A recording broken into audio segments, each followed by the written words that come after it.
Segmentation's either going to work or it's not. We'll find out here in a minute.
Get your spam out of here, hex DDP woooooooo.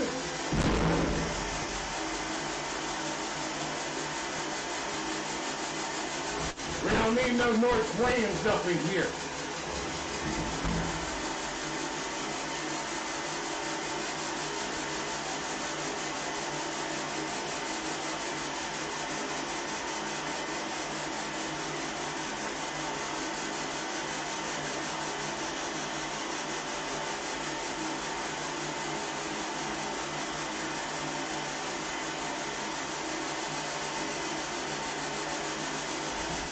Also, I got the 254mm lens put in. Where's that?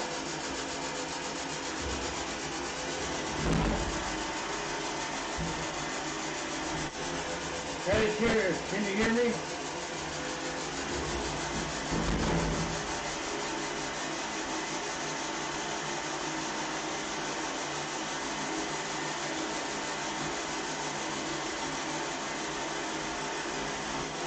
Well, I don't know if you hear me or not, but basically what I did is I broke the blade into 3 segments. I leveled the front 2/3 of the blade so that her kind of compensates for it. And then on the 3rd segment, it's going to be after this, so I can reposition to get that tail end level. Theoretically, I don't even know. I'm surprised it worked this far.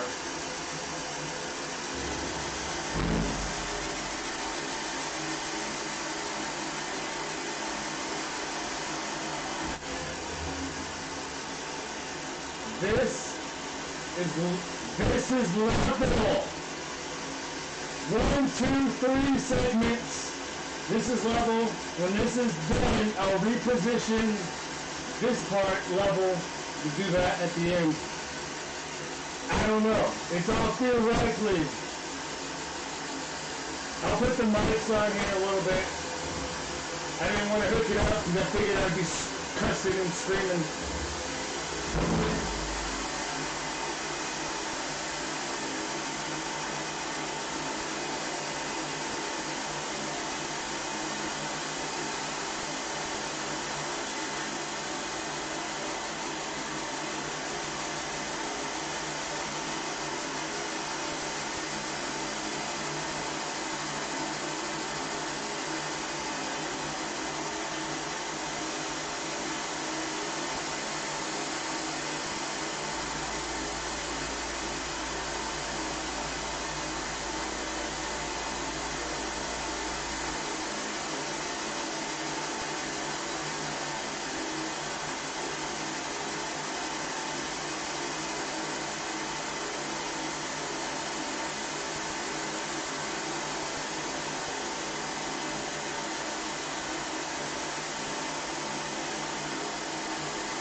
Hello? Hello?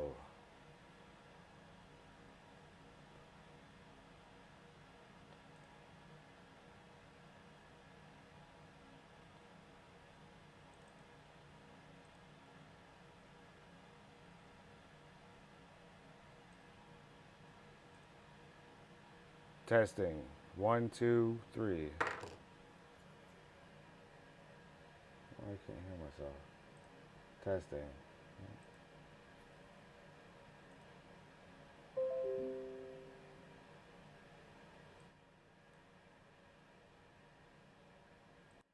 Testing. Can y'all hear me or? Yeah? No? Maybe?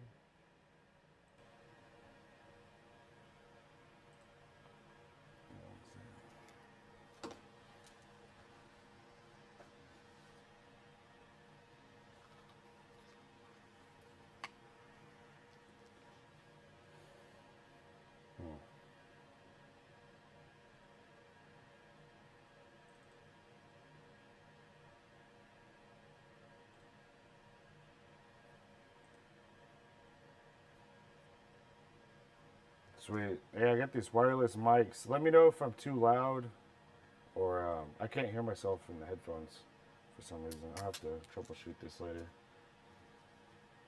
But let me know if I need to turn this down.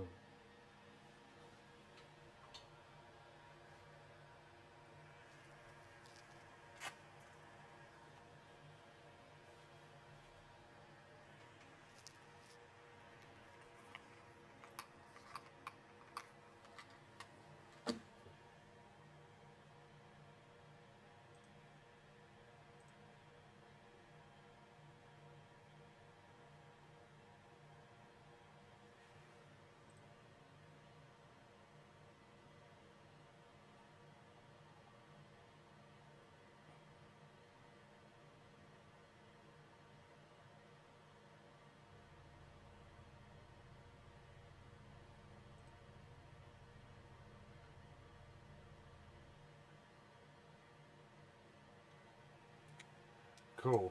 Thank you for helping me troubleshoot. I got these like wireless mics, so it's the first time I've tried to use them.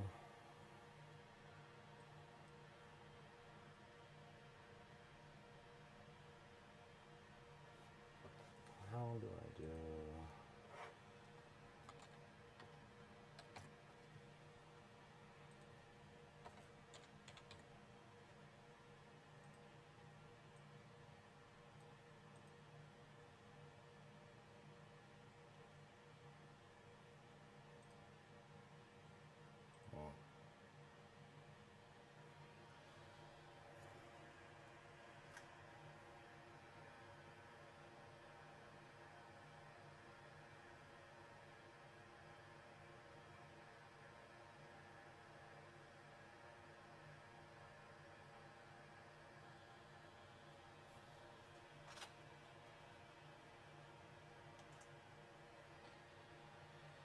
Do they make axes out of aluminum?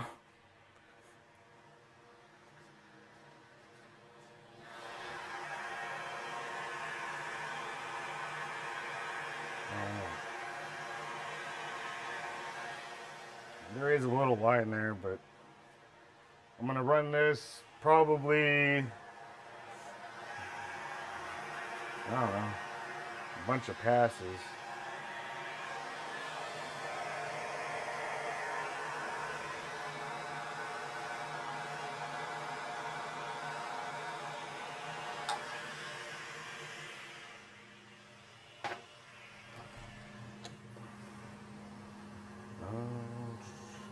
Hopefully y'all can't like hear me breathing and awkwardness with this mic.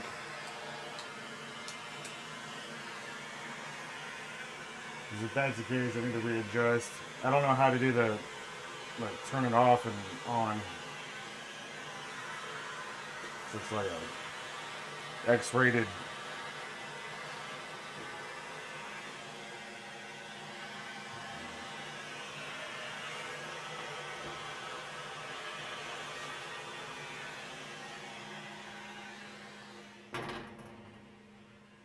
But yeah, I appreciate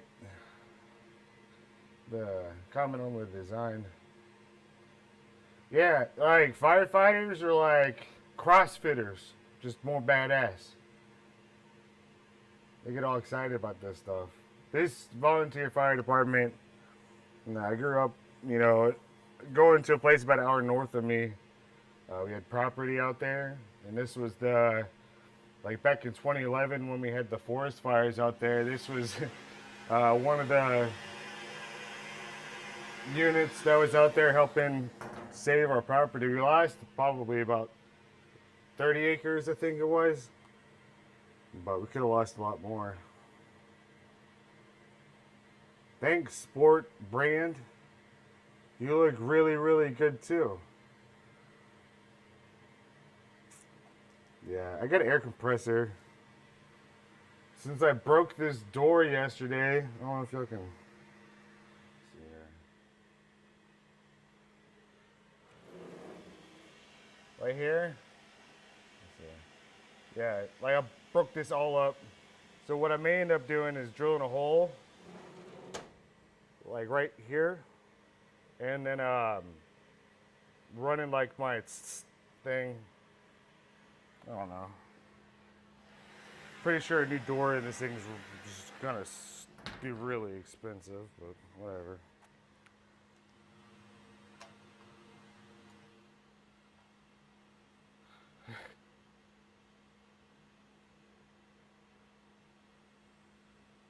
Yeah, this is exciting. This mic thing. It's kind of weird. I should get a black one. I got a white. Like, you know, people are doing interviews and they got like the little, clip-on secret microphone. They're always black. Well, I bought a white one because of, supply and demand isn't great right now, so all they had was white, so I got a white one. It's kind of obvious.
Oh, okay. I didn't just... I found the mute button. I've been talking to myself. Alright, so speed mark. Oh, this is great. I can just push the button. This is high speed.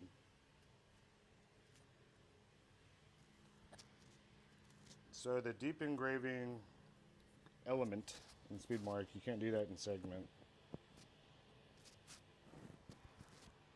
Cool. I feel weird with the microphone. I'm like Bob Barker, come on down. There is still a little line. I don't know. I'm not too worried about this axe because I messed up the other side. Right. So sport brand Kenneth Fails and the North Korean dude that commented spam. What are y'all up to this weekend? Y'all doing good?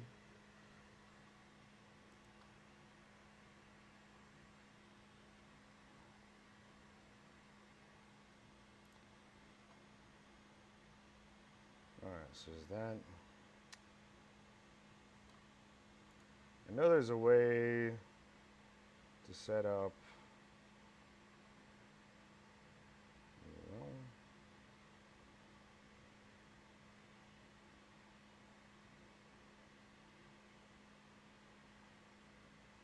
I wish I had like a hover thing. Let's do this.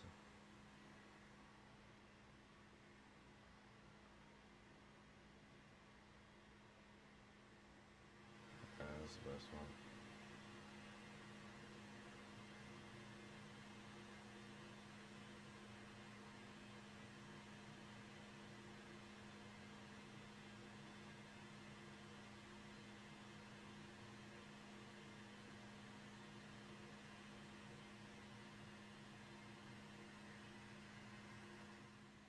Trotec, if you're watching, you got an internal error going on. Oh, I think it's because I broke the door yesterday.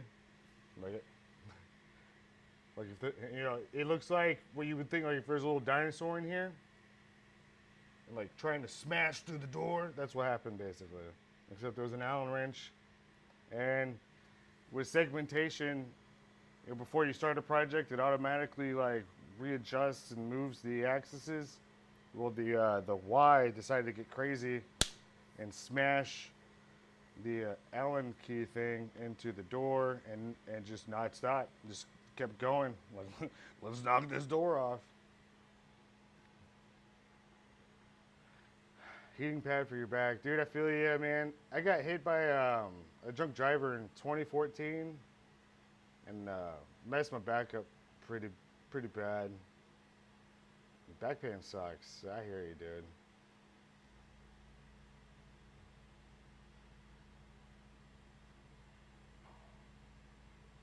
Hopefully you get that feeling better.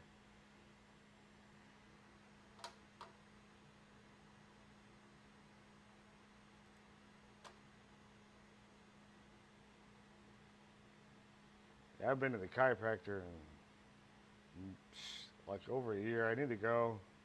Troll Tech. Yeah, I mean, like the thing is with Troll Tech, even though they did block me on Instagram, like little 13-year-old girls, but there are a few people who work at Troll Tech who are still, they haven't stopped trying to help. It's just I don't, it just seems like they're not just they don't really. This machine isn't, they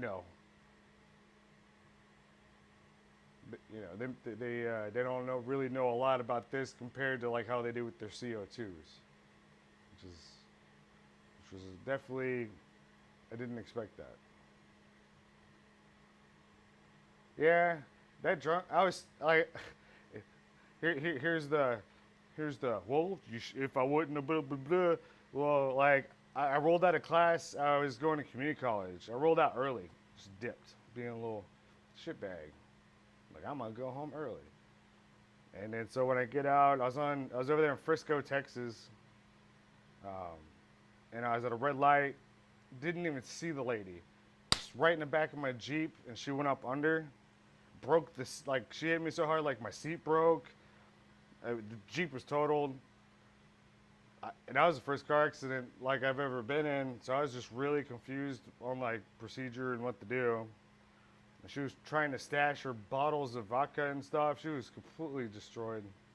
She's like, I gotta do something with these. And I'm like, are you fucking kidding me? And she's like trying to handle to me. I'm like, I'm calling the cops.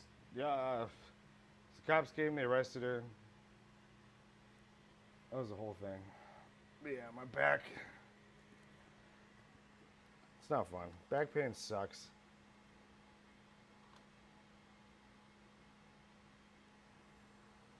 Alright, what am I doing here?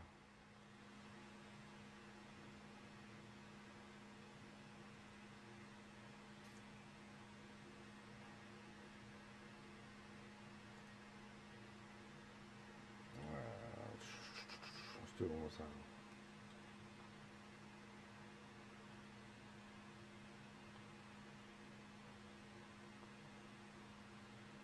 The other thing, it's confusing. I wish they would have offered, like, you know, because this laser has a slaved um, computer that came with it, and like one of the questions, like if I was selling this machine, you know, I'd ask, you know, if you're spending $90,000 basically, it's like, you know, why don't they have an option for like a you know, a top of the line PC, you know?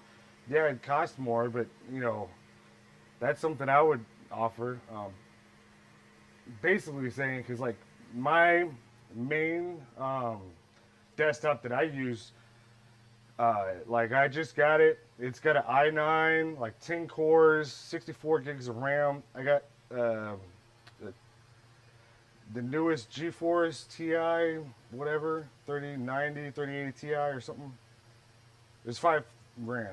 Liquid cooling, everything. Or i10, I don't know which one it is. One of the two, i9 or i10. And you know, one thing I'd offer is like, you know, for another whatever, even if it's twice the price, just for, you know, because they're selling stuff. Like, put the best fucking computer you could build in there. Because one thing I had to do is I had to pull that computer out, which is like, it's like a flat computer, like looks like a server rack thing. I have a 50 watt, but I fed it more RAM, um, because I mean it was crashing every time I tried to open anything basic. You know, with my artwork, it's pretty heavy, and that seemed to have helped, but.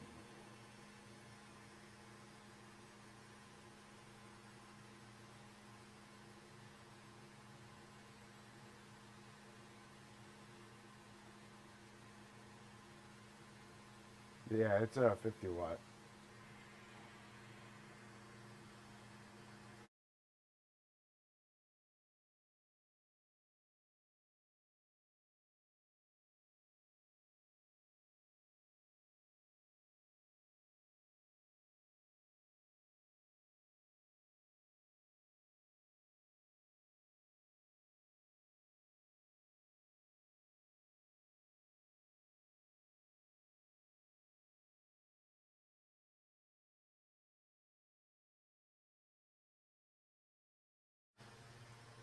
One thing I will say with, you know, my decision to buy this machine, um,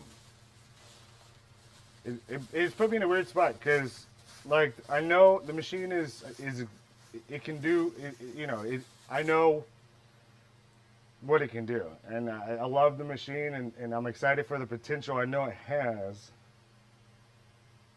But the saving grace with this whole thing was I knew, like, you know, worst case scenario, if I bought the machine and I had to and I financed it and I had those like payments lingering over my shoulders, it would have made this whole thing a lot more stressful.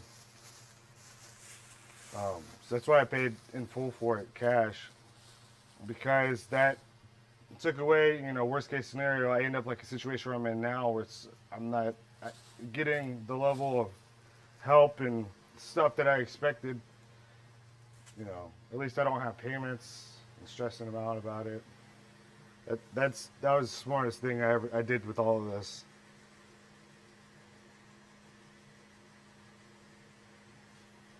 Yeah, I know what it's like, rural areas. But yeah, at our property, we didn't barely even get phone service. Satellite was too expensive and never really was worth it because we didn't live there. You know, as a home away from home. But looking at signing up for Starlink beta, see if you can qualify and get in on that, because I think that's definitely going to be something very beneficial to rural folks like yourself. If I had property, that's what I would do right now. If I was out. I'm in a weird spot right now where it's like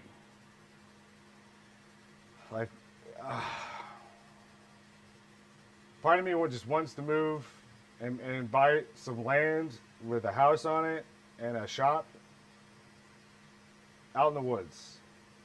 Like, I would do that, but at the same time, it's like I'm 33, I'm single, so doing that would pretty much seal the deal on,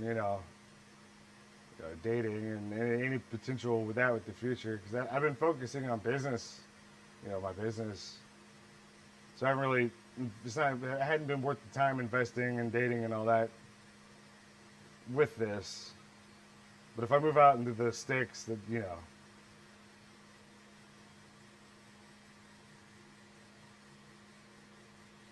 still waiting.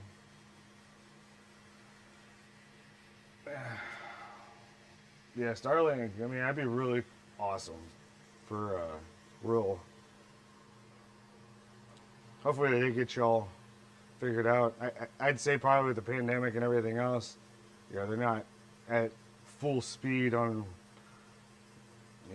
registering new folks in.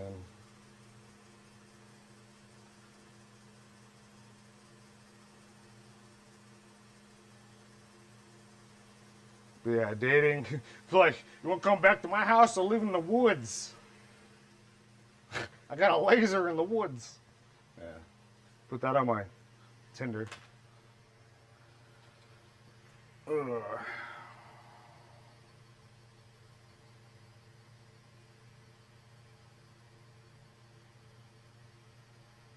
But I'm really hoping this year to be able to buy some land and have a home away from home again, because I miss that very dearly.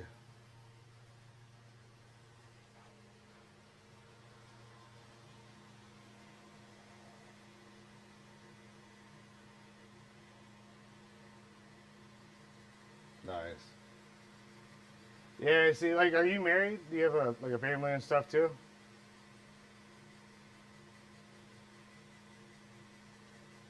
Because if I was married and then I already had that, locked in, I would be doing exactly that. I'd be out in the wilderness with a house, land, maybe some fucking goats, an angry wife, my laser, a shop, a barn, a tractor.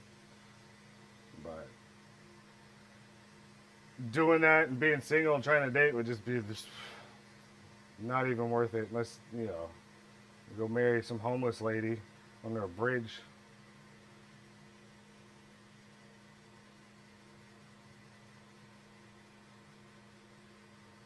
How much property do you have, if you don't mind me asking? Yeah, lady loved it. Like, at my previous place, we had 300 acres out there, and I got lady in 2014. She loved it out there when she was a puppy. Nice. Yeah, see, like, if I was married, dude, hell yeah, I would not have this shop. I'd call my realtor lady, Miss Jessica, and I'd be like, find me just deep in the woods, a house, at least 50 acres, and a shop, and a barn. Oh, 2 acres? Gotcha. Yeah, my plan is if I could tough it out here at this shop and not lose my mind with my business neighbors, um, go and get around at least 50 acres, buy where I used to have my home away from home with a bunch of trees. All I wanted to see are trees. Just trees, healthy, beautiful trees. And so if I find that and I'm able to get that, then I'll do like a select cut on a few of the pines, use that money to replant trees and build a barn and stick a tractor in it. And we're good. And then, when I have some time, go out there. First thing I'm going to build myself is a nice little range. And on that range, we're going to have one little spot with the safest, over the top berm bullet trap so I can shoot that 50. But it's got to be at least 50 acres. I kind of got laughed out of the bank last year. So I'm hoping this year, because they're like, oh, get a starter. I'm like, I don't want a starter. I don't have time for that. It's like, I know what goes into working on land and putting in the time, and I did that for 25 years of my life. And, and it sucks. Like, I don't have access to that property anymore. So it's like, TikTok, my back ain't getting better. So, got a few more good years of putting in work, and I'd really like to do that on some land. Just ding on me.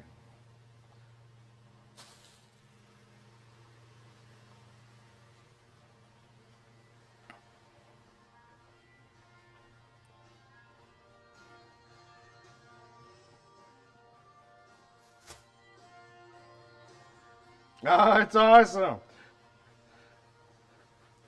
You should put a NASA sticker on the side of that silo. That's awesome, man. What state you in? Where you at?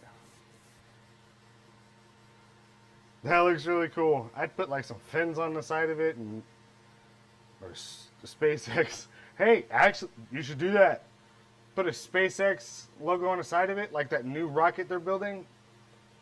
And then go on Twitter and tag Elon and Starlink and all that. And maybe like they'll be like, oh, this guy's cool. He's got a rocket ship in the woods. Let's get him that Starlink. Ohio. Oh yeah, you're up there. I like that. I'd like to imagine you have like a spiral staircase in there.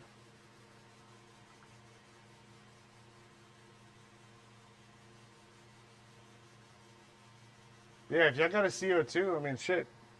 Cut out, like social media, stuff like that, you never know.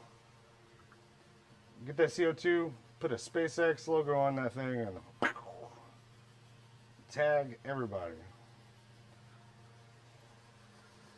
Maybe Starlink will be like, hey, here you go. Getting old sucks. Yeah, man.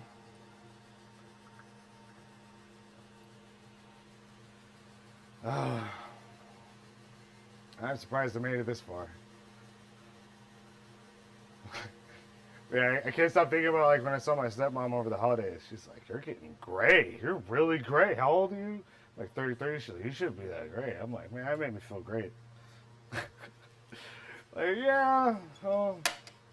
I tried the just from in thing, like for the little just brush it in, and then like my face was like half black. I couldn't get it off, so I was like scrubbing the hell out of it. I'm not doing that again.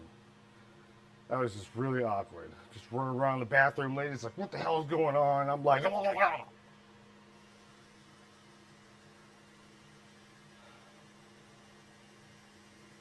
yeah, like if I had one wish, like if a genie popped out and said, you get one, just one wish, what would it be? Like 50 acres, Crabs Prairie, Beedi, north of Huntsville, Texas, right where I used to have, a place. The area is called Scales Ranch, and it's just beautiful out there. I can't explain it, man. I miss it so much. Hey, Steven with the... How you doing? How you doing? Good afternoon.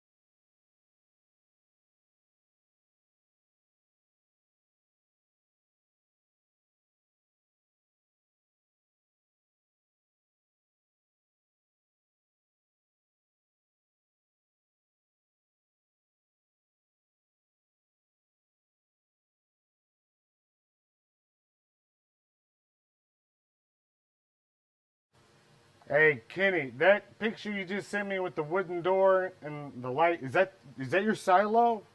Because that looks like cool as shit. Like, you made it sound like, oh, I got a silo. Like, you made it sound like, dude, this is awesome. That's like one of the coolest things ever. Thought you were in there with like a bunch of like old corn from its past life, holding grain. Never sees. Y'all confuse me. What's never sees?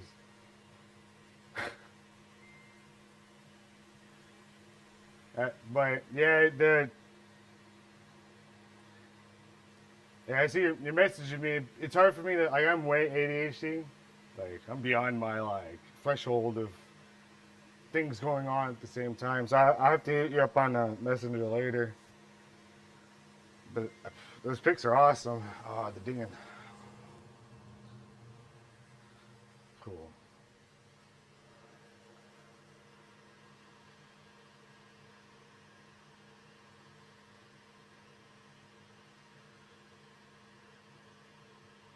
I am so confused. All right, hang on.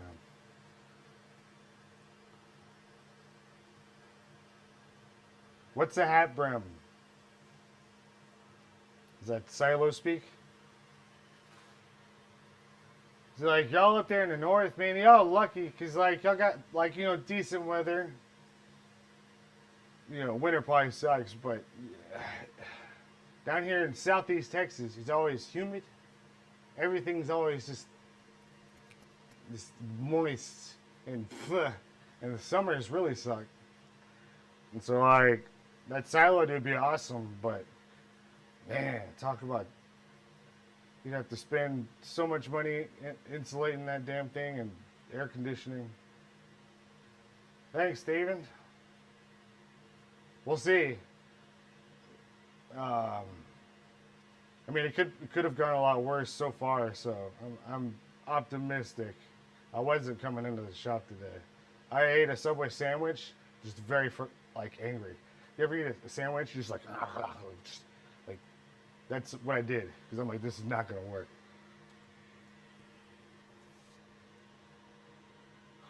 12 inches of snow. I wouldn't even know what to do with 12 inches of snow, to be honest with you. I would just walk around like. And then my feet would get wet because I don't have the proper gear because I'm not a outdoors guy. So yeah, but the dry heat. That's one thing like Southern Arizona, like dry heat, yes. That's manageable. Yeah, I was just like not looking forward to this because I knew it wasn't gonna work. But it's actually like, okay, we're making progress. So maybe I shouldn't have been that aggressive with my sandwich and enjoyed it.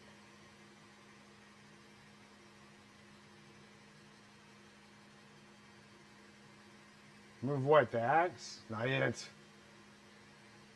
Like Eminem, you only get one shot with this. Once you move it, there's no going back. That's why I got the third segment on a different file. If this works, that'd be awesome. I'd be really just fucking relieved. Pardon my French.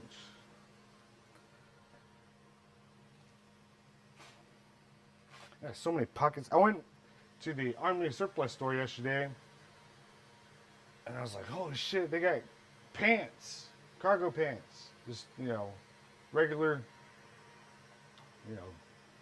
black, gray, green cargo pants. I'm like, I have a work uniform. They have so many pockets.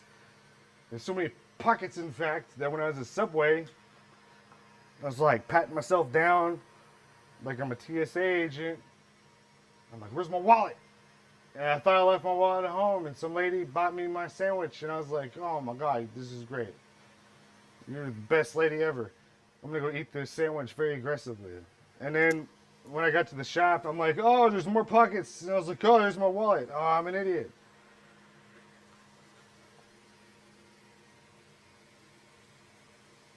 My stepmom taught me, fermez la bouche. That's French for like, shut your mouth, because if y'all think I talk a lot now, imagine me back when I was a kid. Surprised they didn't like Joe Dirt me off by the Grand Canyon.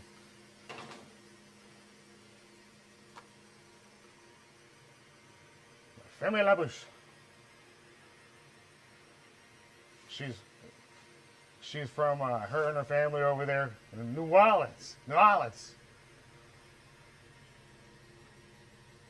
More Propel water need to be like that. People. Yeah, no, I felt weird. Like, no one's ever done that for me. Like I'm not trying to sound like, I do that all the time. But, I do things time to time like that. I never, post or share anything about it. But I've never had someone do that for me. I was just really nice. Like, man, shit. But I feel stupid because all these freaking pockets. I had my wallet. There's pockets inside of pockets. Like, I don't know, high speed. But, yeah, it was really cool.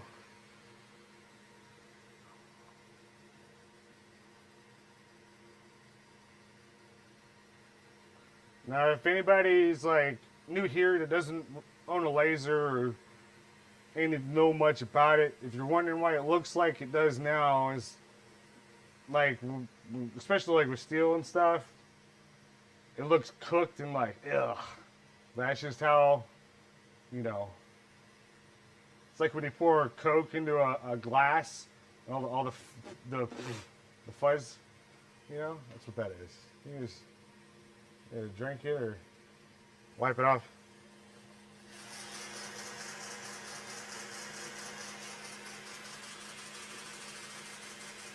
Because it looks cooked to shit. But once I sand it down, it'll look decent. Hopefully.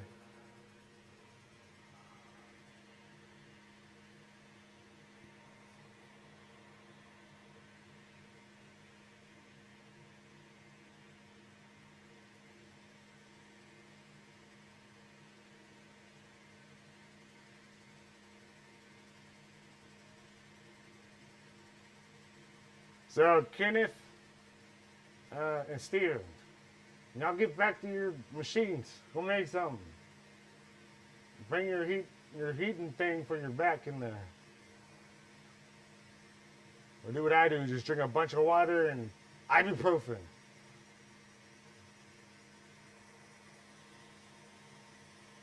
And energy drinks.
30-year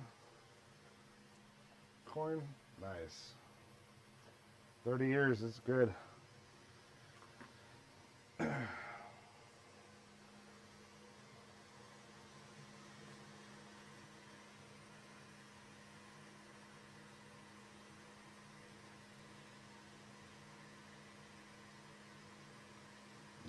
32 inch. I have three 32-inch 4K monitors at my desk here in my office, or right next to the laser. Same setup at home.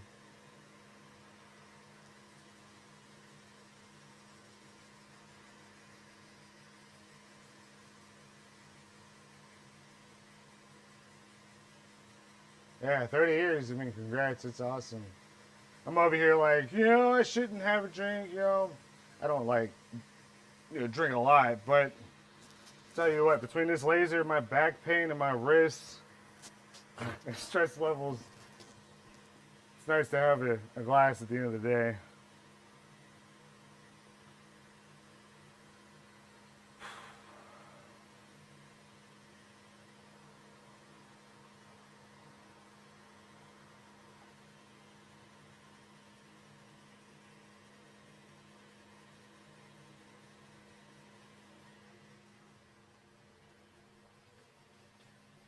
I appreciate y'all tuning in and chatting.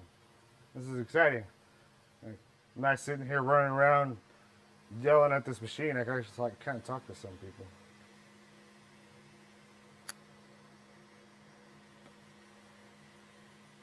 One thing I need to get better at, I'm awful at asking people for help.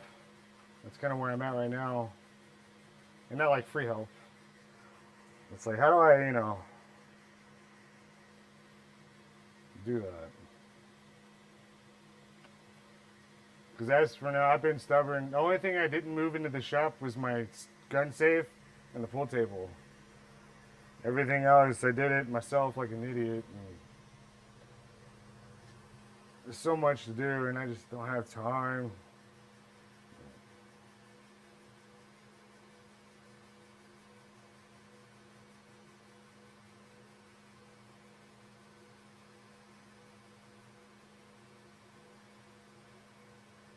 What's up, Jay?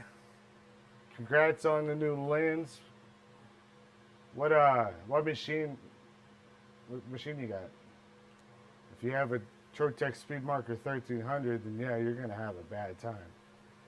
But if you got one of those good JPTs, 50 watts, whatever, not in a big red box, you got this. Just get your sticks. Those are so helpful.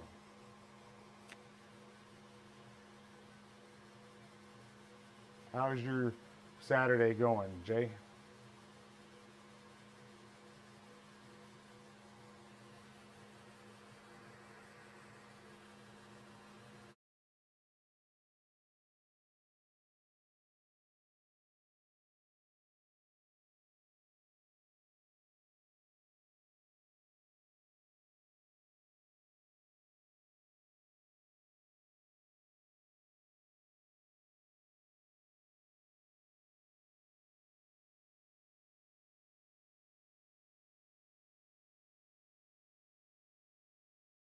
Oh, I gotcha.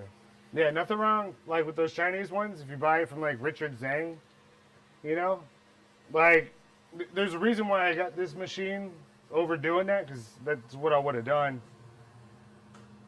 Mainly for, like what you're watching now. I wanted to have kind of something, I could really put production value into, and the seamless segmentation is what was the, why. If I would have gone the, JPT route, I would have got probably 3 of them, and then set each one up with a different lens, or my preferred lenses, and gone that route. I still plan to do that, actually, but I got to figure this machine out first. Laser Star. Nice. Yeah, Laser Star, I actually, back when I started doing the follow stuff, I spoke with the owner for like an hour or 2 on the phone one day. The proprietary software, they're very proprietarily,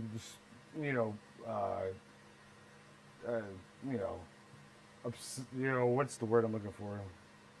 overprotective about it, and so that's been the one software it's been hard to kind of like help my customers who have Laser Star, you know, figure out like how to prep artwork and stuff, because it's, you know, the SVGs have been what people like using with that.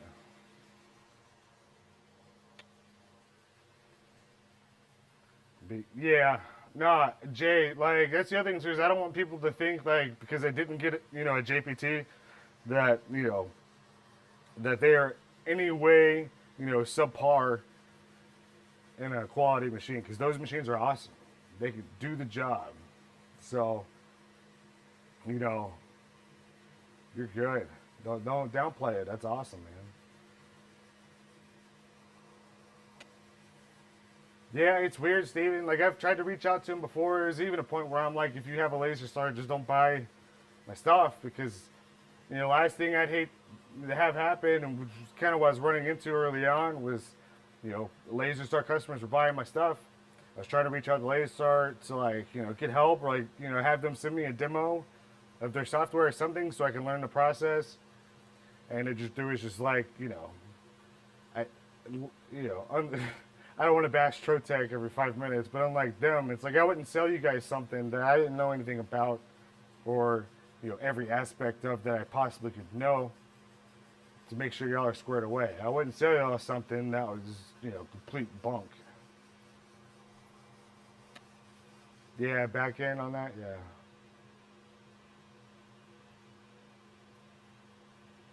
The Laser Stars they do good work too. I mean, those machines, quite a few of you guys have my assets. The weirdest position I'm in right now is like, you know, like I don't have like a partnership or any agreement, nothing with Trotec. And, you know, I bought this machine, paid it in full. I was really hoping I'd be like, fuck yeah, buy a Trotec, buy my shit, let's have some fun.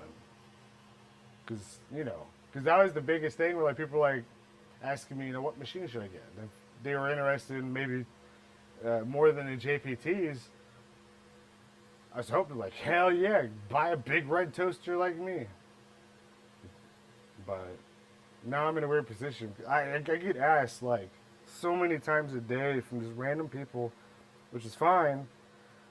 But now they see I have a Trotec and like, you know, I'm like, and now I have to say like please don't get one because I have one. At least not yet. Like, and it's weird, man, that I have to. That's why I made that meme. Like, random person, what kind of fiber laser do you recommend? I'm just like, I don't know, dude. But I usually send people, my go-to is, you know, hit up Richard on Facebook.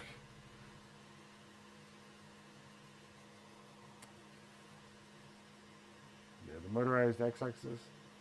Yeah. I have the motorized X, Y, and Z. I mean, it's pretty cool.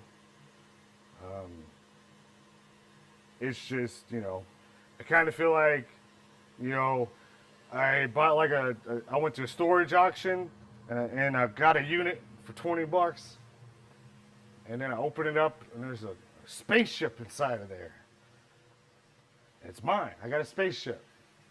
And so I called the manufacturer that made the spaceship. They're like, yeah, no, we don't even know how to turn that thing on, man. So you just, you know, good luck. It's kind of been how it's been going.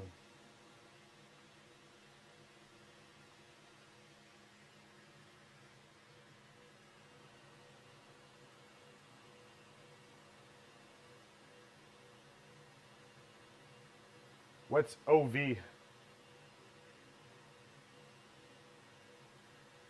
Into the Laser Star software?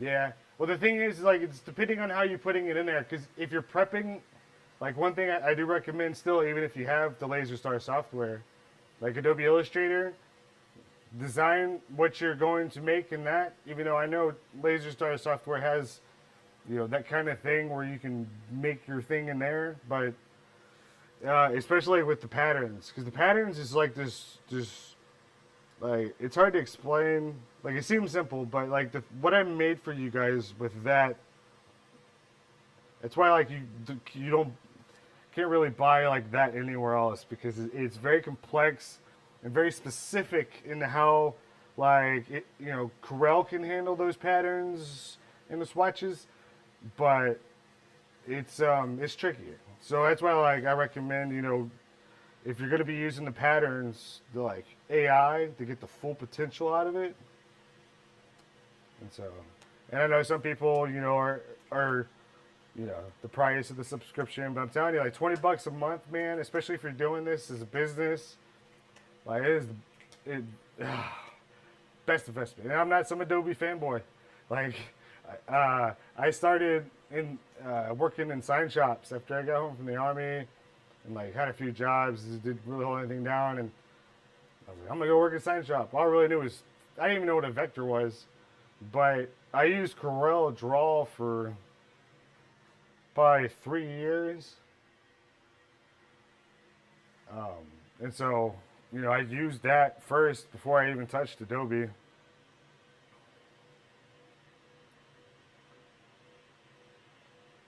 But at the end of the day, it's like I'm doing this as long as I have in my professional experience with the software. Like Corel's good, you know, it works, but there's a reason why I've stuck with AI ever since, and it's because Corel's like working with one arm behind your back. Inkscape, if you got that, it's like working with both arms behind your back. But for Adobe, as quick as it is, solid, the tools that are inside of it, it's so worth it. Like, you know, Netflix is what, like $20 a month? It's worth it, especially if you're doing this for a business. And the cool thing too is you get the 30-day trial. But also, I do believe, like, if you're having like rough times, if you go in and start the process of canceling your Adobe subscription, I think they give you like a hold on. How about this much off for whatever? Like they give you a deal before you commit to that. Fun fact. So save you a few bucks. It's worth it. But I do have my issues with Adobe time to time. But yeah, it's solid. And it makes, like, the more of you guys that use Adobe Illustrator, the easier it is for me to make sure, like, I know y'all are squared away, because I can help you with stuff like the tutorials, which I do plan to make more in the future. You know, that's my kung fu, man. So it's like, if y'all got it and I got it, hey, we're good to go. If you got some random, you know, Inkscape, like it'll work, but I can't help you much. Yeah, Lightburn, I've been seeing a lot of that lately. I was watching a video with the laser everything Alex dude. I didn't finish the video. He seemed pretty excited about it.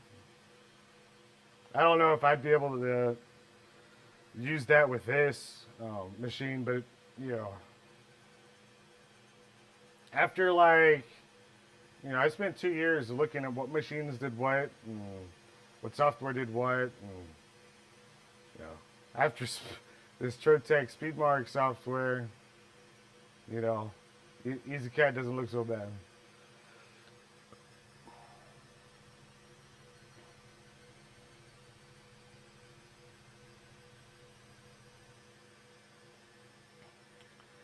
Jay over here hacking computers, hacker man.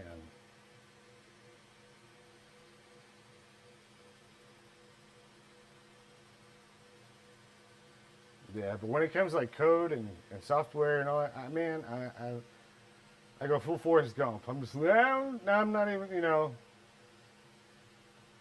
nope.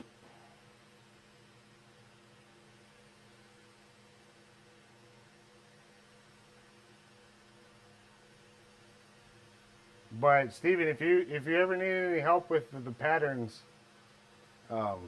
with the Laser Star, you know, let me know. I don't know if it's, you know, because the other thing too is a few of the patterns are they have, I made a tutorial on how to fix like the lines that'll randomly pop up in like a few of them sometimes randomly, the anomalies I mentioned. But yeah, if you do have the ability to use those patterns before going into Laser Star, I'd highly recommend that. You'll have a lot more fun with it.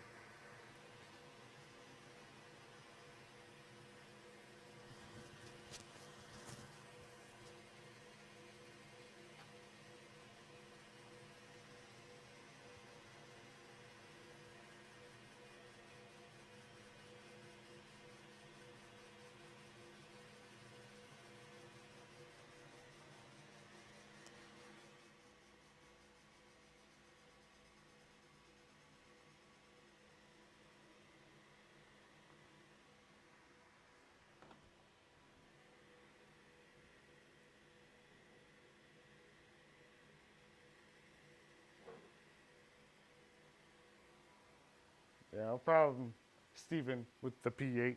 Yeah,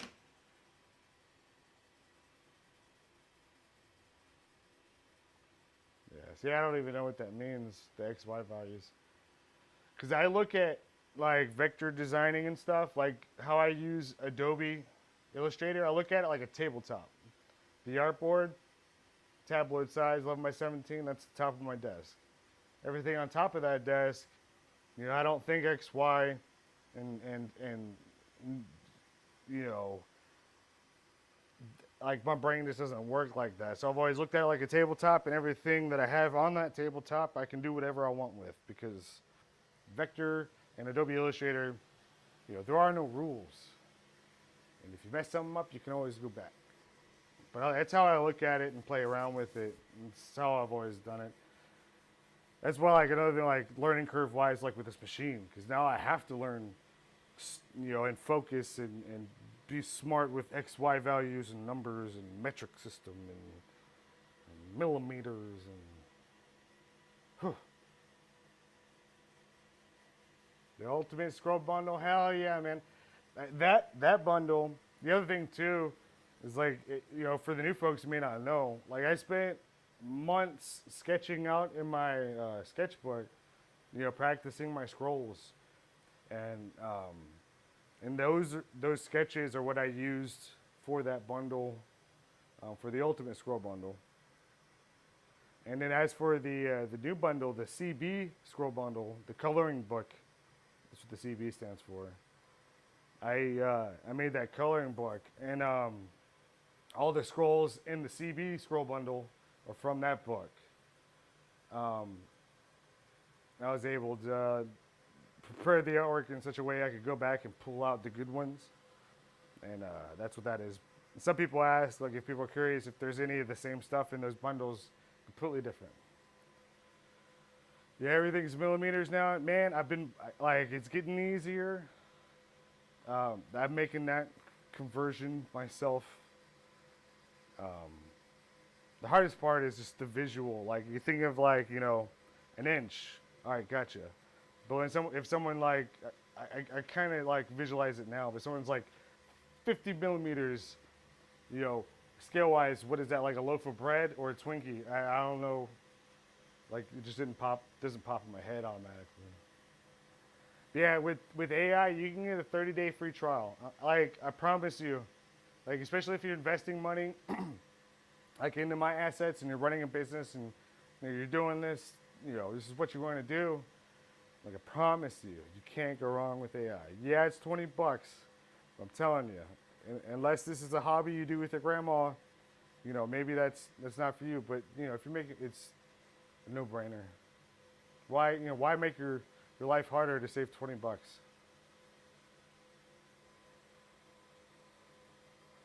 Yeah, actually, I have I got 3 Wacom Intuos Pro tablets. One's the old gen, 2 new ones. I have 2 Wacom Cintiqs. One is the old, and then I have the new one, the 4K 32, the touchscreen. But there's nothing wrong with I use the Intuos Pro Medium more than I do anything else, because it's just quick, easy.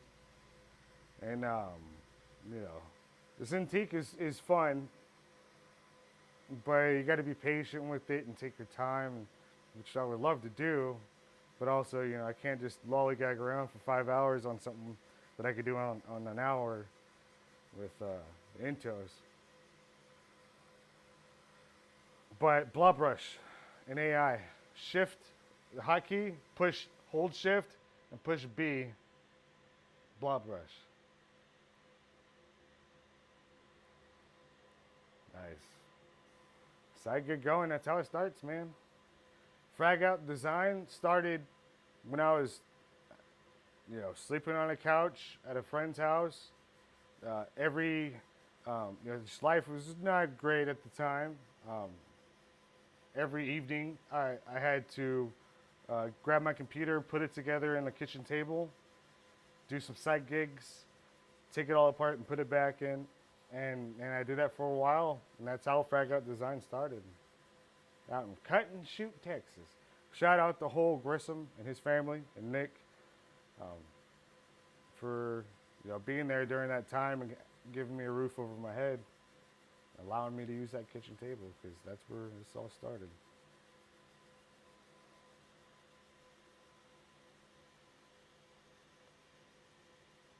But yeah, as for like the tablets, Wacom Intuos, if you want to know which one to get, go right now to Best Buy.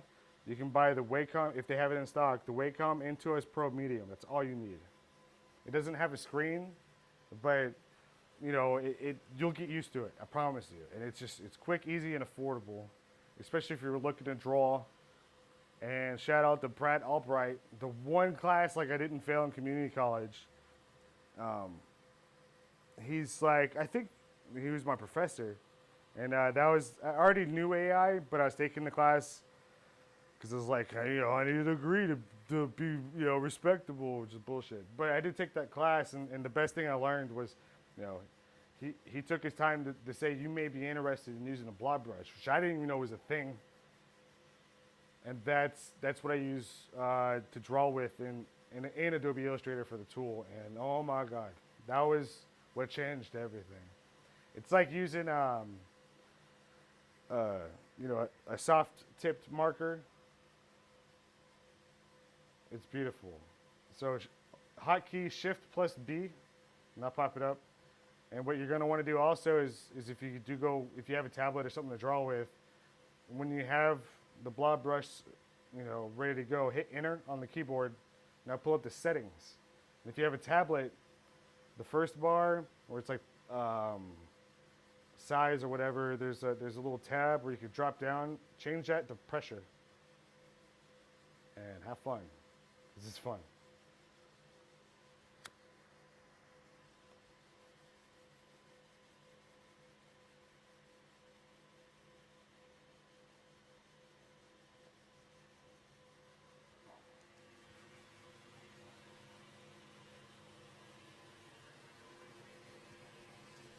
Shit. Am I muted? I can't keep working over here. No, I'm not muted. All right. With my mic, like, is it clean audio? There's no like awkward noises like my shirt ruffling. Cause this is awesome. Like I can see my chat. I got the chat filled up on the TV above the laser. And I could like see all this thing and I can just talk, which is what I'm good at. Just talk. And I have a wireless mic. I can do this for days. Just gotta make sure I don't, you know, that it's not muted. Or I'll sit here and talk to nobody.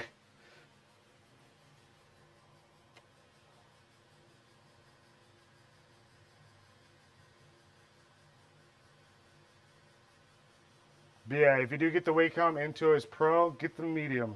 It's the perfect size. I have a large one. You don't need one that big. The medium is perfect size. I've never used the small, but I wouldn't want to go any smaller than a medium. Because like when I draw, I like to, you know, have my arm involved. So not just, you know, like little hand movements. But learn your hotkeys too. Like if you have Adobe Illustrator and you're decent with it, but you're still a little like, if you learn those hotkeys, you will, like when that muscle memory kicks in, Oh man, 10 times. It'll. I'm not even joking. Like it'll be 10 times faster. Sound is coming out of the left side. I'll have to look into that. I don't know. I have the mic on the right side of my collar. I don't know. I haven't messed with the settings. I'll do that post stream. So I like because everything's kind of working right now.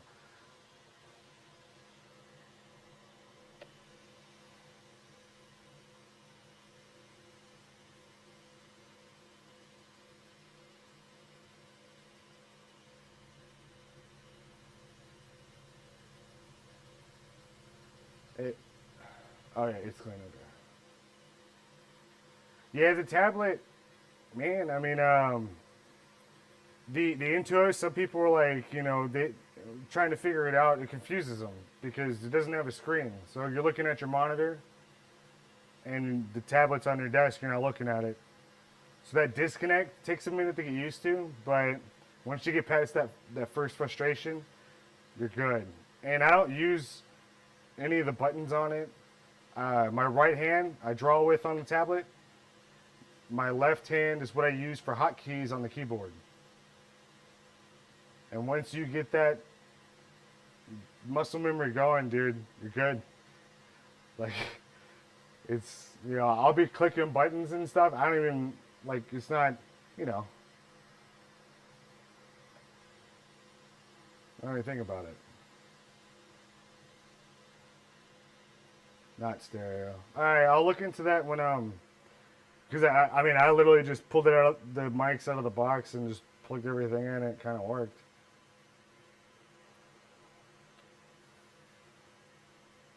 Hell yeah, dude. That's what I'm talking about, man. One of the other things too is what started all of this is for 8 years before I started selling assets to you guys and stuff. Every project was an exclusive project I did for that customer and whatever it was, a logo, a t-shirt, whatever. All the stuff that I did before, but I never, that all the files and everything was just exclusive for that one customer. I never like sold to everybody before. And but I was getting emails like after I worked with San Antonio and worked with them on some stuff. I was getting emails every day, and people were just frustrated and stressed out, and I was, and with the exclusive projects, like I'm not Fiverr, like I'm, a substantial amount of investment goes into those projects, and so, that's not doable for guys like you guys, it's I get that. It's like how can I help? And how can I do more of this stuff? Because that was when San Antonio was getting kind of weird with me.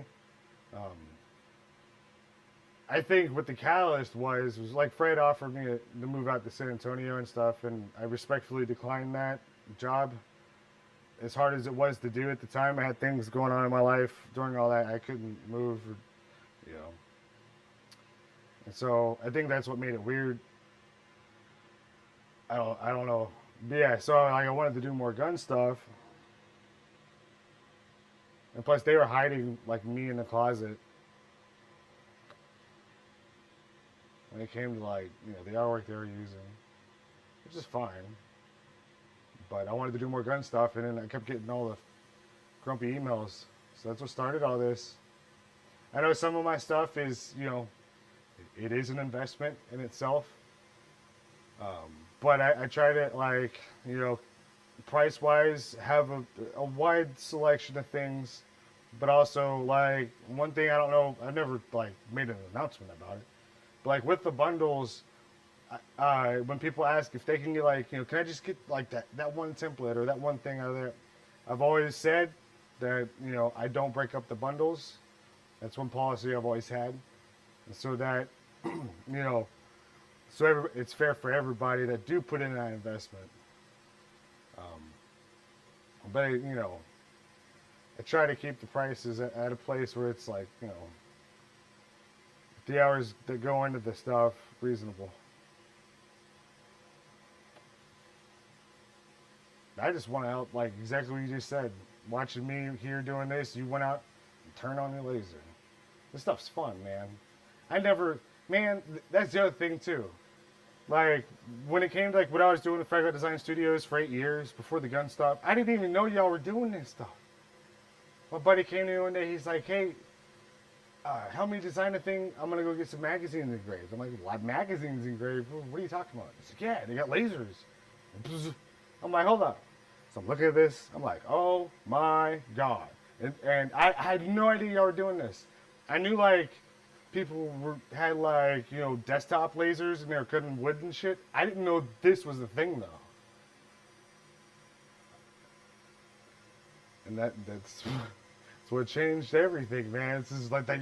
Oh my God, it's a dream job I never knew like that existed or what I wanted. Because I'm a huge firearms guy, my whole life. Big gun nut. I love guns. If you're on my Facebook, go check out the Home Away from Home photo album. You'll see it. Like, mashing my business up with firearms and lasers and you guys, it's just been the coolest freaking thing ever. I can't even like express like how awesome this is.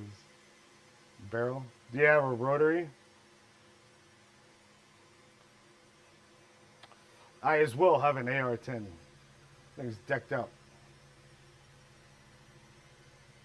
Yeah, dude. The laser thing, like, man, I had no idea. No idea. Like, if it wasn't for my buddy, John Edstall, he used to work at Best Buy. He was one of them, like you know, they have the ranks. Like, if you're worthy to be one of the Geek Squad guys, you get your own van. That was him. He knows all that stuff. But he's what tipped me. If it wasn't for him tipping me off to all this and me getting really curious, we may have never met. I'd still be miserable making logos and stuff and eating ramen noodles.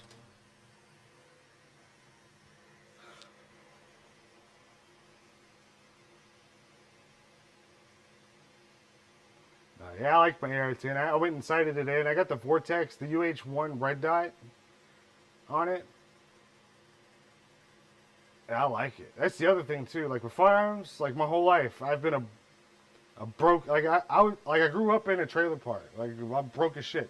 And I've always just been iron sights and sharp ass quad rails that cut your hand every time we try to use. You know, I never ever really got fancy with my firearms in regards like optics and things like that. And especially like there was a big gap with with firearms from back when everything was quad picketing rails, and then like I jump back into it and there's M-Lock and A-Lock and all this new stuff. It's like really exciting, but it's really overwhelming. Building, I've never built one though, but yeah.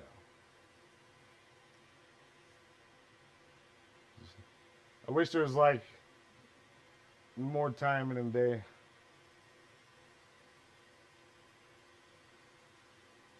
There's just so much stuff I want to do, especially now. Like, yeah, I'm always having like I can manufacture firearms, but it's another reason why I invested in this machine, because I was really kind of thinking like I pay for what I get, and the price tag comes with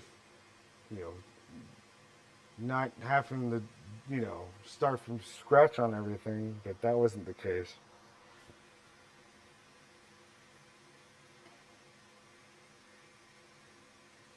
Vortex Strike Fire 2.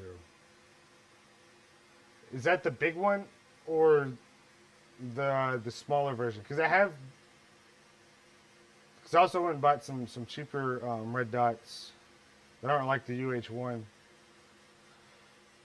My thing is, I've always just wanted to see what looks like what, because you can only do so much. I feel awkward at gun shows, like when I'm checking it out.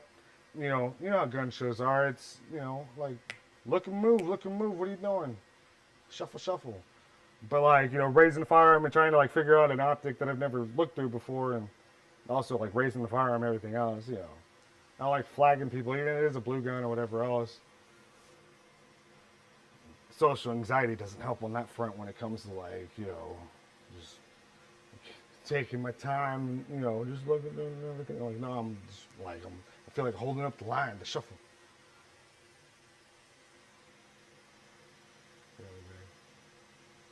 Oh, I got Google right here. Hang on, let me look. Vortex strike fire.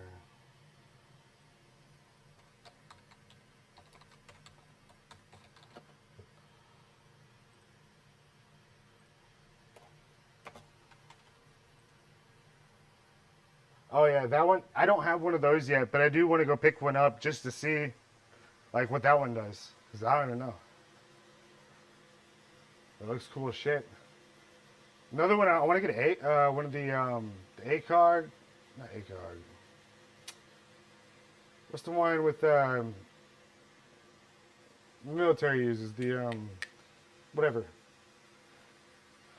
The other thing that sucks is like with reticles, it's frustrating. And it's like, you know, I've had eye surgery twice before the laser and everything else, and astigmatism is always still there. So it's like I would love to know, like, do people really look through those and it just be crisp as shit every time, no matter what you're focusing on? Like, does that exist, or is it always, you know? Because if you focus on like what you're aiming at and not the reticle, it kind of gets better. But if you have astigmatism, you know what I'm talking about. It's like just like a fuzzy circle.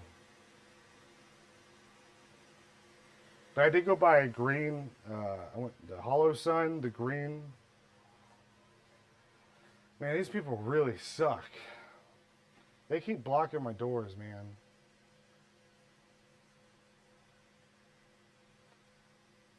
Like, I don't mean to be a diva queen here, but like literally, I'm looking at my security cameras. They're blocking my garage door and my back door.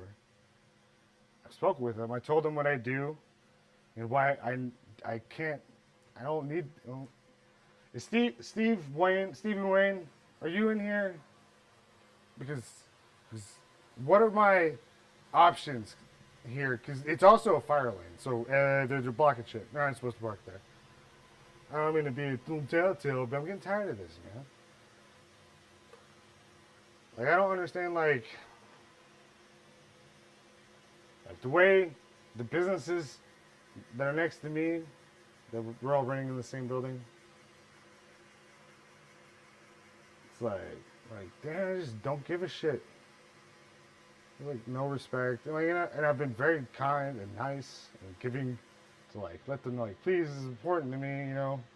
I shouldn't even have to be asking this. It's kind of, you know.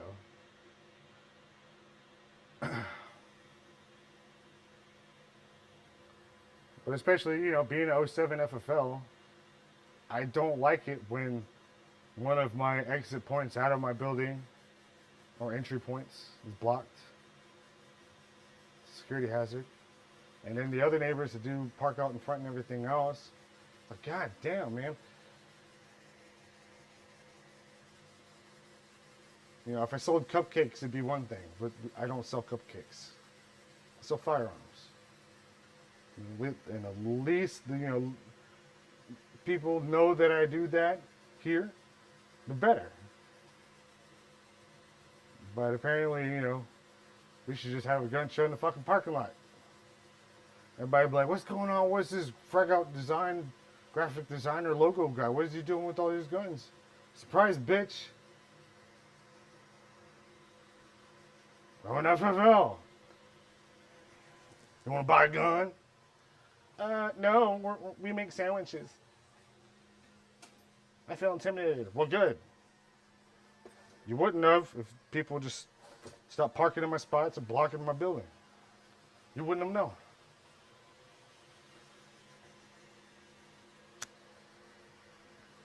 A gun show in the parking lot does sound pretty badass.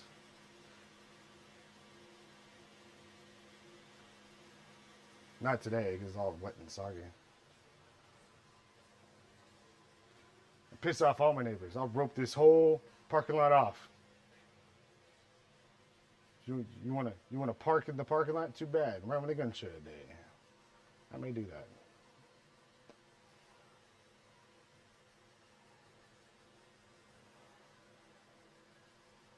Like, little, like, if I open my back door, it'll smash into his truck. Which is not something I'm going to do, but you would think, like, he's that close to my door. So, you know. Oman Salamani comes running in through my front door and I got to run out my back door. Well, there's a truck. Thanks, Iran.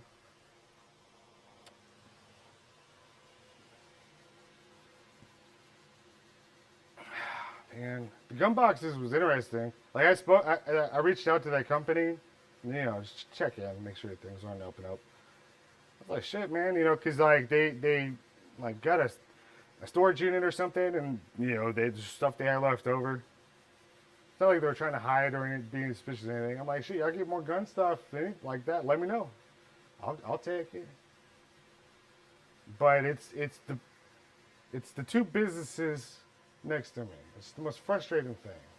Like how, like that one episode after I first moved in with the bald, pre-geriatric, angry dude banging on my shit, and I'm just parking in all my spots. After I've spoken with them, and say like, look, you know, I have, you know, at some point I'm gonna have customers bring in their firearms in. I'd like those spots to be available, so they don't have to walk across a parking lot and confuse a lot of people with their firearms. It's just safer for everybody. They didn't give a shit. And then, you know, then they jammed their door of their truck into the door of my brand new truck. Called the cops. That was the whole thing. Nothing got fixed up. Fuck, you know. I gave up on those guys. And you know, the business next to me, I don't give a shit. They got a whole parking lot out in front that they could be doing this in. Like, literally, the whole parking lot's empty. Even in front of their shop. They got parking spots. Why are they doing this in the back? It's a sign shop, so they do, like, wraps and installs and everything else. And, I mean, shit, you would, like, I haven't really introduced myself. I don't think they know who I am or what I do. But you'd think they'd be like, damn, let's not be a dick to this guy because we may need his awesome vector shit one day. But no. If they came to me with $1 million and said they have a project and they really want to work with me, I'd be like, you can really get the fuck out. There's no respect.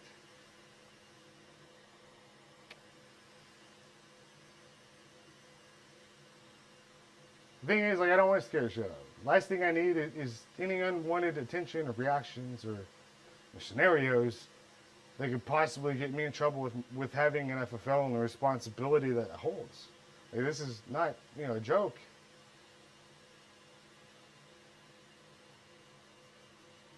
It was bad enough I had to call the cops on the other business next to me. The cop was like, you don't really need this. I'm like, I understand that. That's why I called you. That's why I didn't hit the dude.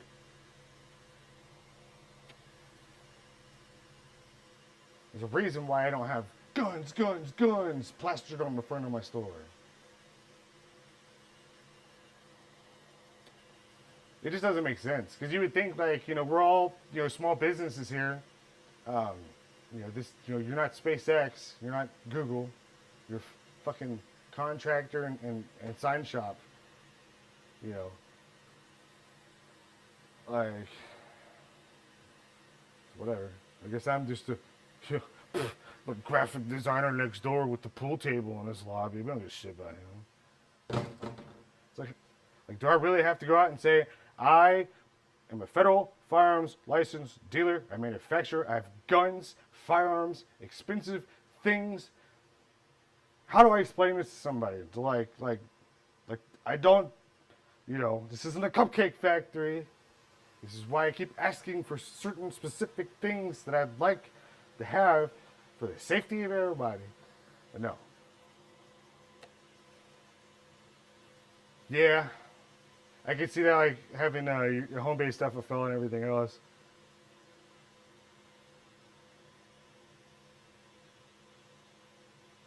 And, like, when it comes to firearms and safety and everything like that, like, on top of, you know, my lifelong experience with guns and handling them and the safety of them, you know, the military really ran that home for me for, you know, like, you don't, like, you know, it is okay to be the biggest safety dickhead in the world because, you know what? That means everybody's going home. It means nothing's going to go wrong. And that's how I am. Like, I don't play. Like, it's not even, you know, I don't leave things, you don't leave things up to like, maybe things will be okay. No. This is something where I want it written in like the 10 fucking commandments and how I want things done. And they're just not getting it. And how do you explain this to people who maybe, I don't like guns, I don't even let my kids have Nerf guns or some shit. How do you explain this level of like why I'm, you know, very frustrated?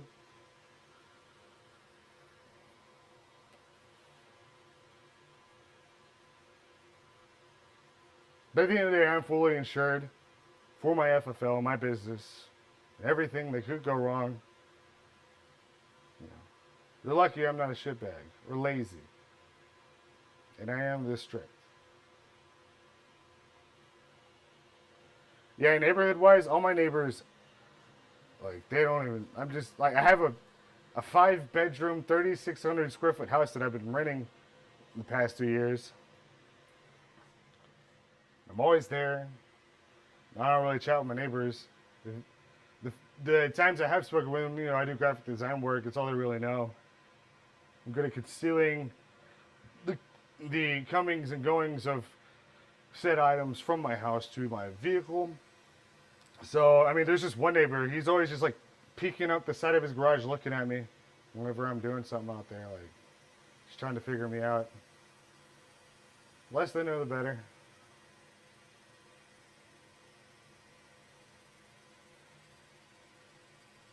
I don't want any of them to know.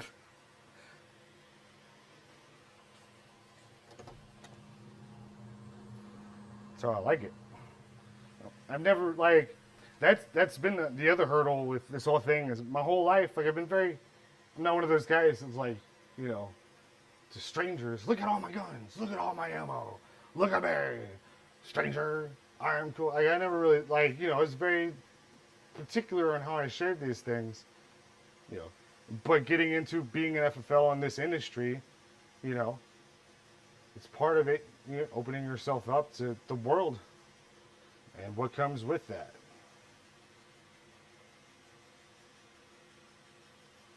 So, it's probably the only thing it's like not my favorite part of all this.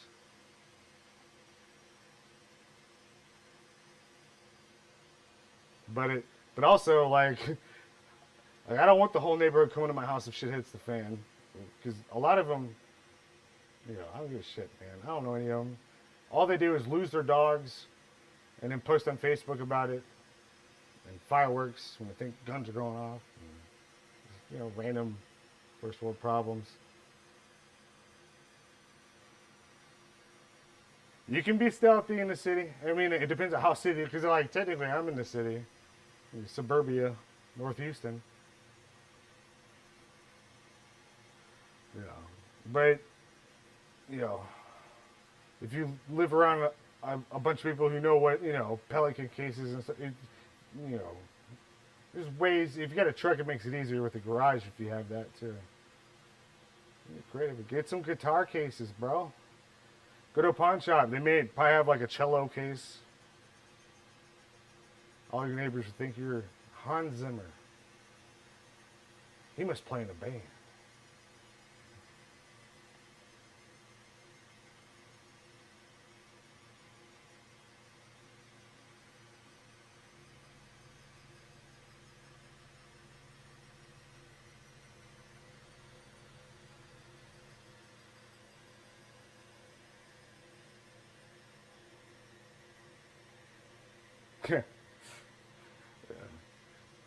But I'm in a situation like that now because it's like, you know, I got the M107A1 now. I mean, that thing is, you know, when you put the buttstock on the ground, the barrel tops out like it's the same height as me. That's how long it is. And you can disassemble it and put it back in the case. It's like, you gotta bear it. Someone, like, you want to show someone a bear it, but like, you can't just be like, you gotta bear it. Oh, hang on a second, let me just put this thing together. And then plus, like, how do you keep the optics, keep that zero? With doing that, like, this goes back to like me never really being fancy with stuff. So it's like, how do I hold that zero make sure my stuff's locked, even if I do take it apart. It's like you want to show someone a Barrett, you want to bust that out like whoa, right out of the safe. Have them get the full experience of holy shit, that is huge. You're like, yeah. Takes away the wow factor if you got to undo the case, pull it up, and hang on a second, put it together.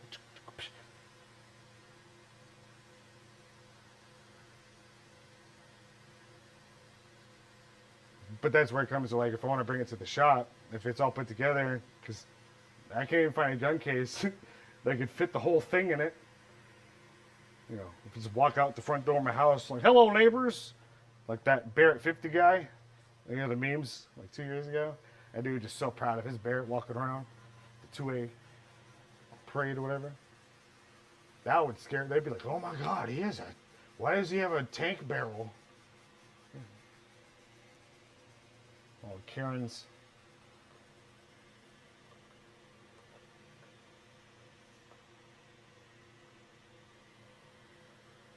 Boston houses are.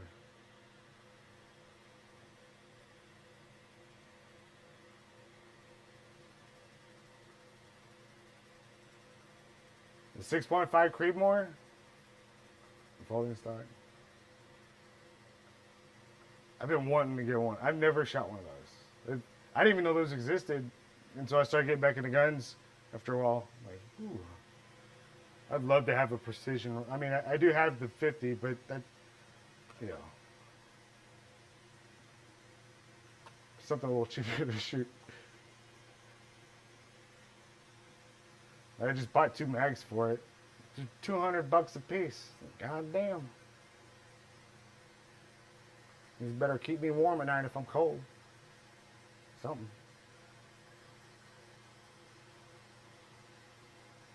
But that was another reason why I have the machine I do, because I've been planning the Barrett for a while.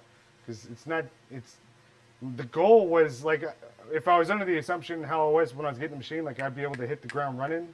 Because I wanted to go to a SHOT Show this year with a Barrett, scrolled the fuck out. And I could do it in this, this machine with the seamless segmentation. But, you know, I can't even trust it with fire axes right now, so it all, you know. I got the machine in August. I didn't expect for to take this long to figure this machine out. Just need to be close.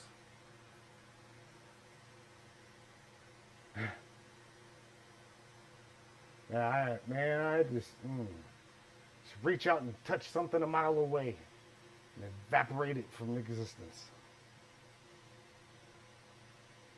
Another reason why I want at least 50 acres. Like, the first thing I'm building is a range, and it's gonna be great. It's gonna be great. Oh my God, it's gonna be so fucking awesome.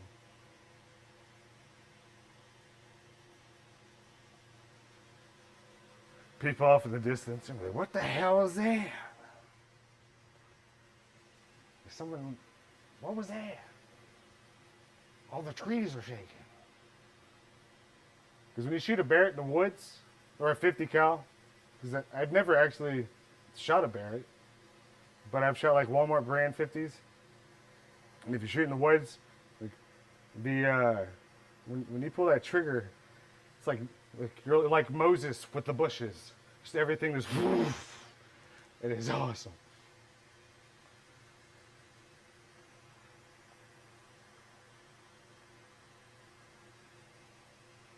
Yeah, I have to look in the 6.5. The Rigger Precision has that bolt action.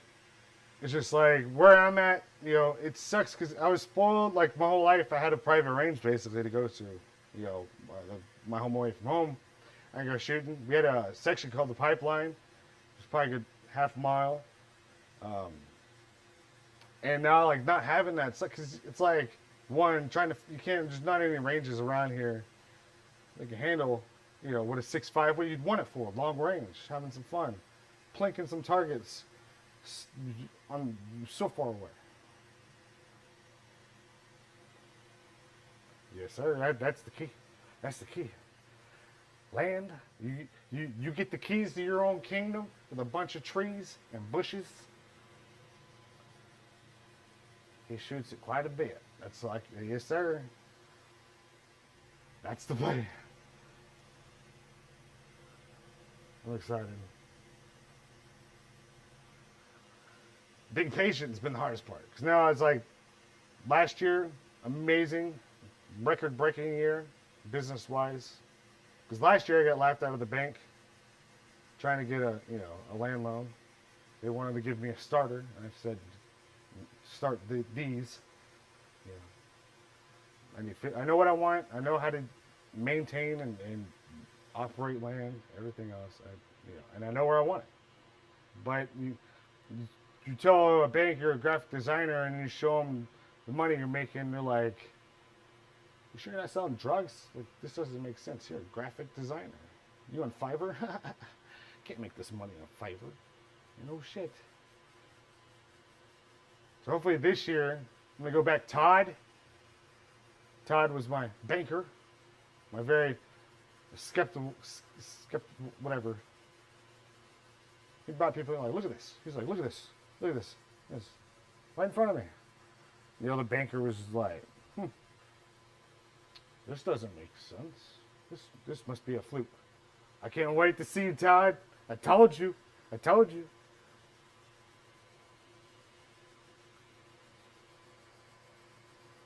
I want my 50 acres and a bunch of trees.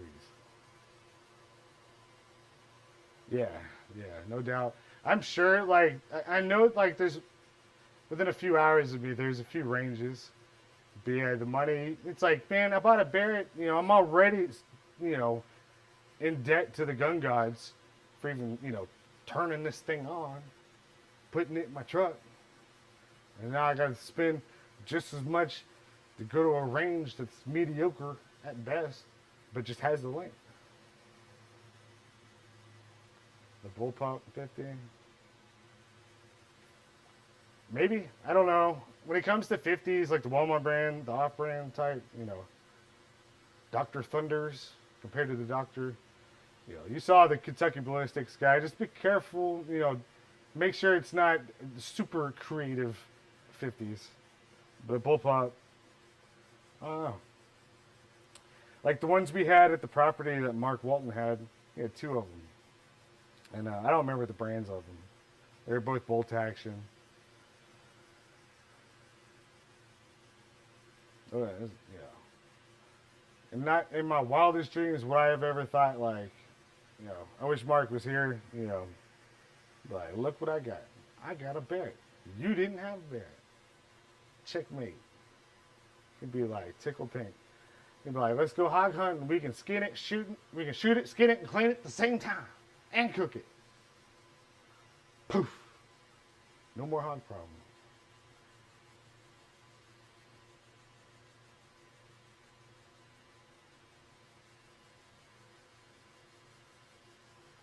Oh, the barrel slides down. Who makes it?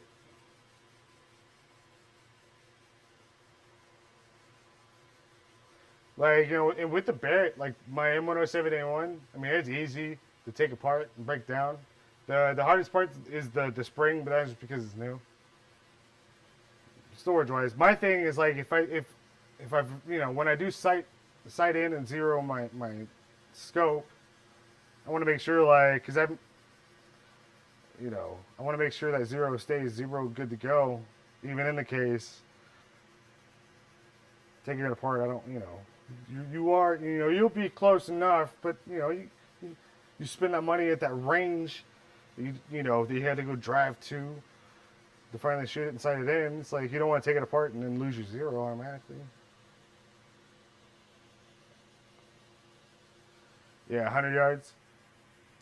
Yep. The public range that I go to that is really the only one I've ever really gone to outside of having my private range, my property I used to go to, is Carter's Country. They used to have 200 yards, but due to zoning and everything else, they kind of got cut back. So now they're at 100 yards, but that's my go-to. Not a fan of indoor ranges.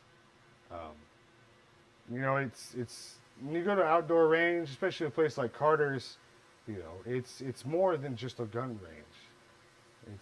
It's culture. It's your, it's the closest thing to having a home away from home to go shoot guns on like I used to have, and it's Carter's.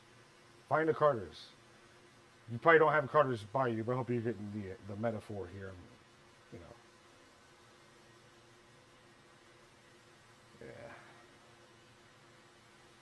Yeah. Yeah, I could do that. But I got people like I would do that, but you know, yes, that's a very big bat signal in the sky. If I didn't have shitty business neighbors like I do here, so I could rely on my security around me at all times, that wouldn't be an issue. Because already, you know, I have my CHL, and I carry and, you know, head on swivel all times. But, you know, in due time, because trust me, in due time, because we going places. And the one thing I want to do is have a scrolled out Barrett. Yeah. Just find that range that feels like, you know, just home. You know, like Thanksgiving before dinner with the family out, you know, that feeling of like home. Find you a range where you're just comfortable. Indoor ranges, I just never got, when it comes to like it's just, too many accidents can happen in there. I don't like being that close to other people. And it's indoors. It's weird to me. I want to see birds and shit. I want to, talk to some random old guy a few down about his rifle and shooting the shit. And it's not just about shooting your rifle, but it's about, you just probably spend more time talking to random people about guns and all kinds of awesome stuff and stories than you do shooting. That's what it is. Can't really do that in an indoor range. Yeah, I'm trying to keep my truck is like, I've never had a new vehicle before. I've always had just like trucks that are like a bolt away from being, just junkyard quality. So, but when I do get a 5-ton, you can bet your ass I'm going to have something to where I can be like, 5 minutes later, boom. Steven's got a 50 on top of that 5-ton. This is the coolest fucking thing ever. I want to Fragout. Let's go. Gun show in the parking lot.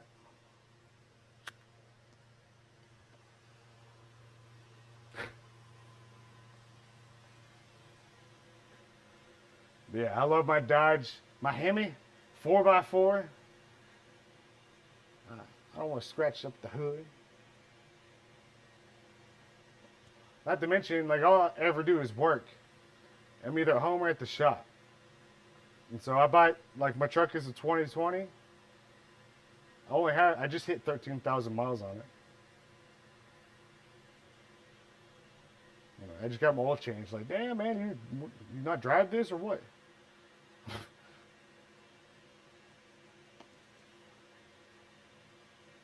Yeah. Yeah.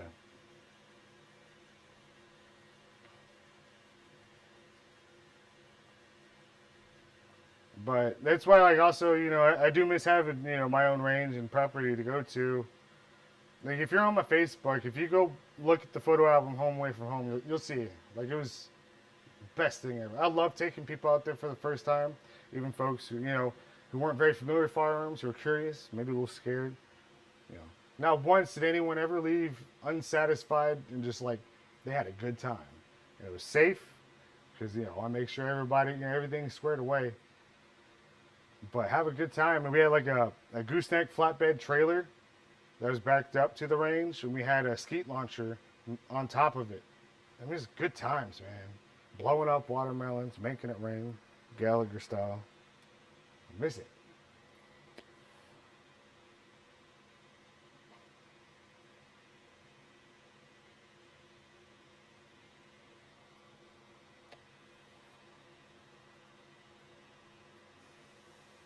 But I'm still hesitant with public ranges. Like, even at Carter's, like, when I go, like, because I still have a bunch of rifles I need to zero in and everything else. I only go weekdays in the morning. It's just one less thing I have to worry about. Especially if I'm by myself. It's just a lot easier. Get in there, do my thing, have a little fun, and get out, get to work.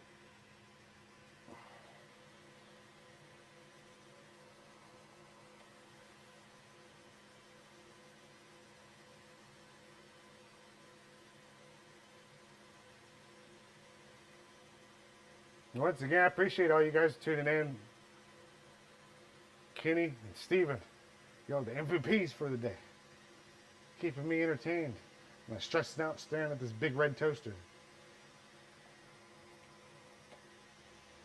And I can finally like walk around, like, cause this whole time I just been kind of walking around in here, you know, moving my hands like Ricky Bobby, talking with this wireless mic. This is great. I don't have to run to my desk. And like, this is really awesome.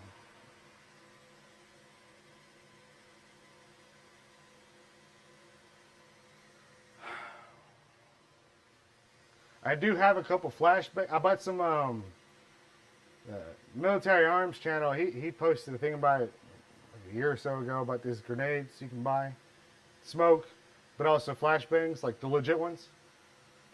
And those are my day ever comes where I'm like, oh shit, you know, those. I throw one out the back door. Bah! I scare shit out of everybody.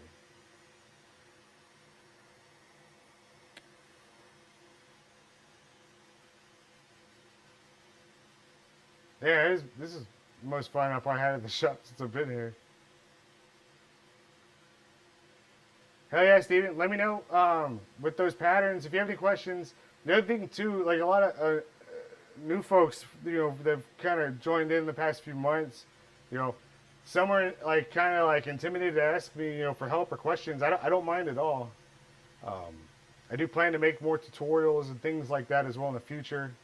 I don't bite. I do get grumpy at times. Just bear with me. Yeah. That's why I bought those muffin pans. Because I went a couple months back. Because finding these M67 decommissioned grenades have been impossible for like the past 2 years. For some reason. You can get the pineapples. Bleh. Pineapples are... and plus, not much good surface area. And I've actually thrown real M67s. So it's what I wanted. And then the surplus shop finally got a delivery in of like 100 of them. And I was like, give them all. I want them all right now. And that was a few months ago. Because now I can literally fill up a muffin pan, stick it in the laser, turn on my cameras for production value. So everybody can watch and have a good time. And then make some badass grenades with my logo on it. I even gave the guy that's parked right outside my back door, I gave him a grenade yesterday to kind of sweeten the deal of like, you know, like don't be inconvenient. No, that didn't work.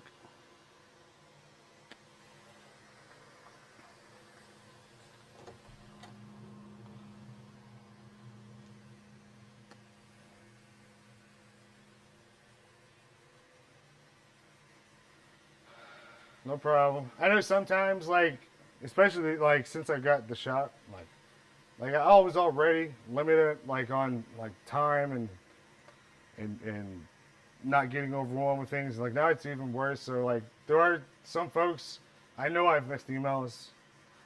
They just like they got washed down river at some hour. And I'm trying my like very best, and then social media on top of that. There's so much stuff. So, I'm sure the people that I didn't get back to aren't watching this, but I do apologize. It's just me. But it's nuts, man. But I love this stuff. I don't want people thinking I'm complaining. I also want people to know, like, that I am just so, like, all you guys, Steven, Kenny, all my customers, man, like, I don't know if there's word, because saying I'm grateful it does not even like get close to like how appreciative I am.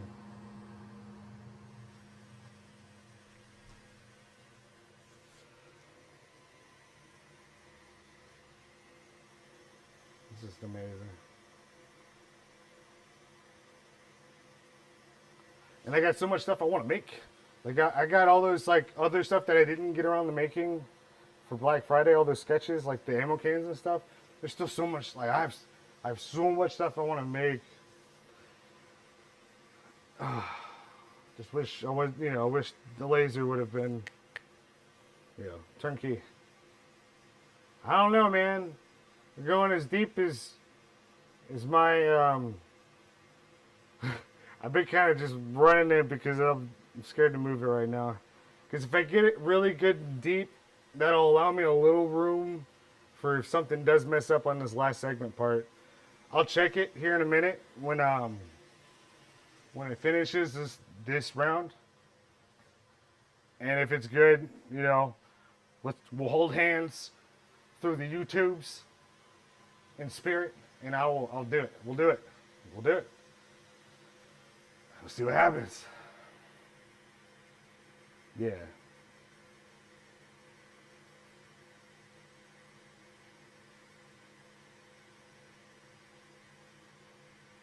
I mean, all I really work with are small shops that I'm aware of. There are some bigger companies out there that do have my stuff. Um, you know, some customers are more, you know, they like their, they're not out here going, Fragout, everybody, Fragout, look at this guy, he's going crazy, he's breaking shit, he's yelling at a machine, he's making extra PMAGs. You know, they're professional, like pro, they're not aware. It's not like I call them up, like, what's up, man, how you doing? Like, it'd be like, excuse me. Small shops is where it's at. I don't know when I, like, earn that right to be able to, like, kick in the door some of the big guys. Like, let's work, man, how we doing? Let me see what you got. But I don't know when I earn that, like, privilege. And you can only annoy, so many of, like, I feel bad on social media because I annoy the shit out of everybody. Harbor Freight, I'm always threatening them. I'm like, fight me, just get attention. I'm tagging Elon Musk. I'm Smith & Wesson, everybody. I'm just, throwing shit at the wall and see what sticks just to get some attention. Because on that level, like, I would love for, like, the right person to see my stuff and be like, hey, look at this guy. He looks fun. Let's do something with him. I'd be so open to doing that. Even the wholesale account, like, retailers. Like, but I don't know. Some folks like, man, I think you'd have like 20 times as many followers on Instagram, or saying stuff like that. And like, I hear you, man. I don't know what more I could really do. Also, like, if people just like for the first time see who I am on social media, like, this dude's fucking crazy. This guy's crazy. No, like, some people need to realize, like, one, like, yeah, I'm a funny guy. I'm a clown. I'm goofy as shit, and that's okay. I'm no Coolion Nior. I get it. A little orthodox.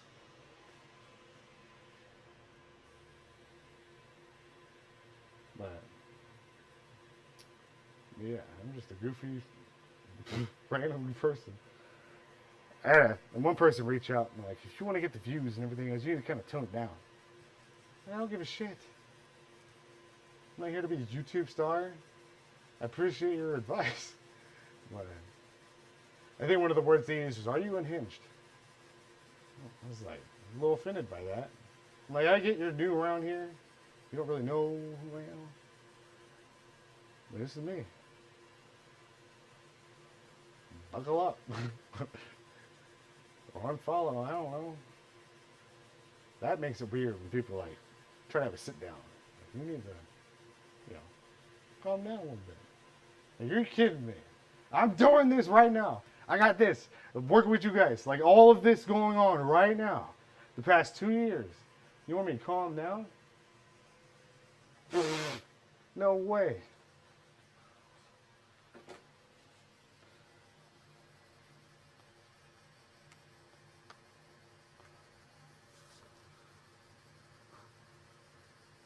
Coast Guard. Kumbaya.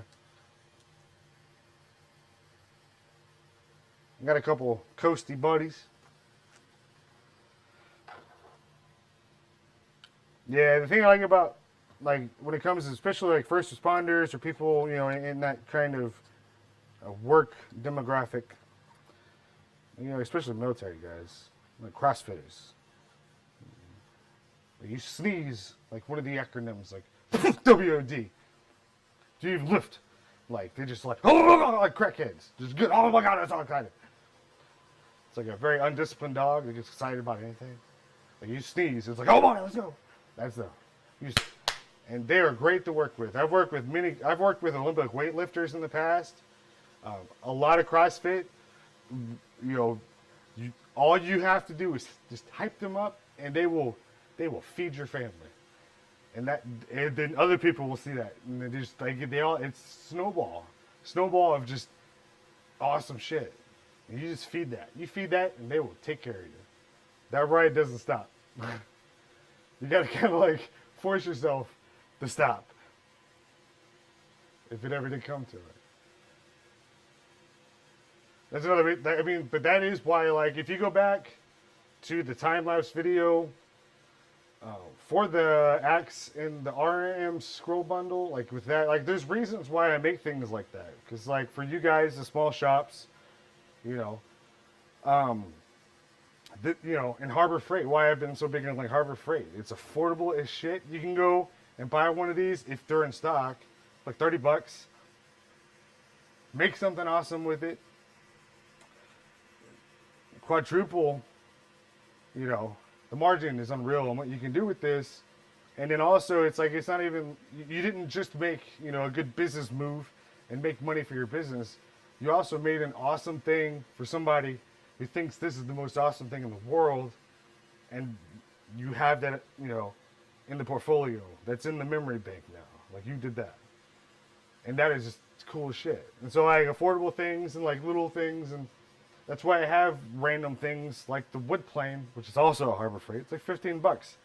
You know, somebody that does woodwork, you know, this isn't something they would use daily. This is like, you know,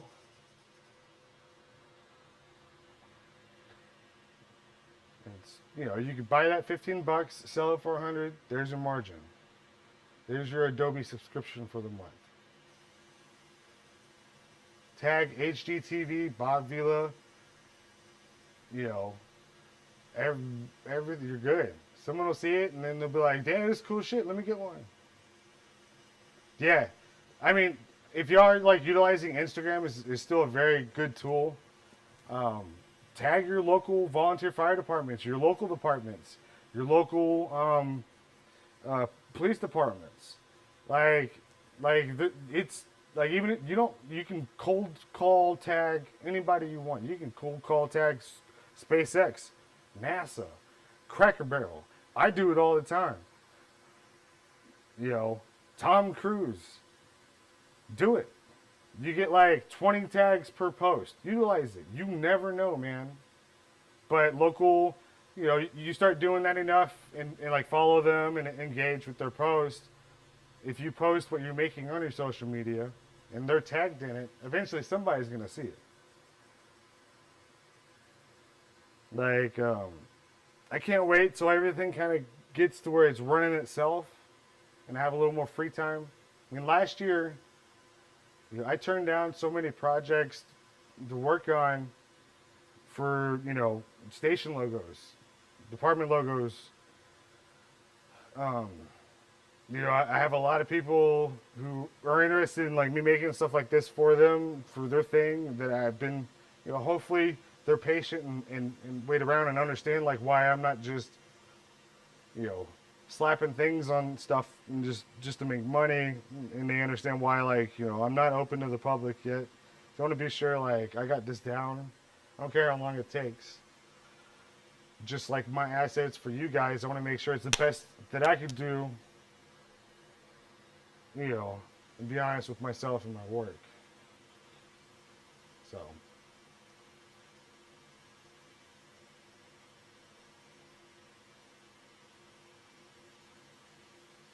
Also, like, I had an idea today because when I had to go to FedEx to get some of their FedEx boxes.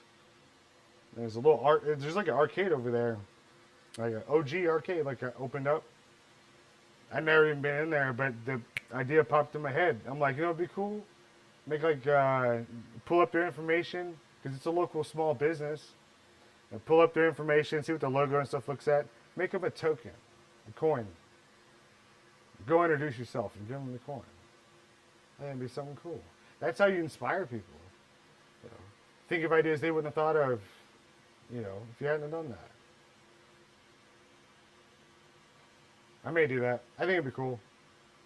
He, like, I swear to God, he has like a DeLorean. Whoever owns that has a DeLorean too, because I saw it there a few weeks back.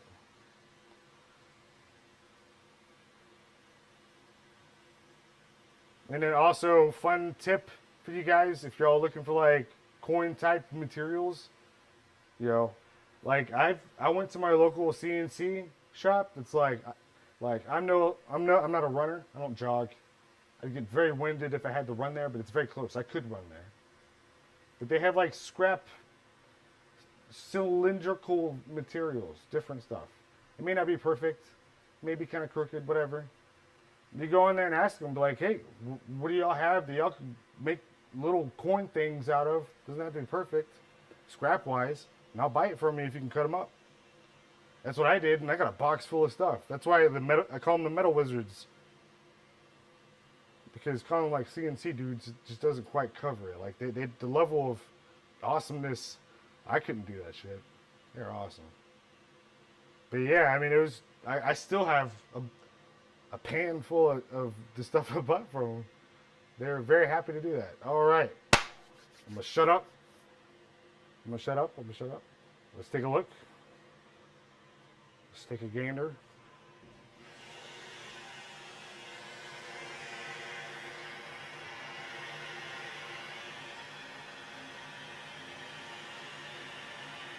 Yeah. All right. Depth gauge.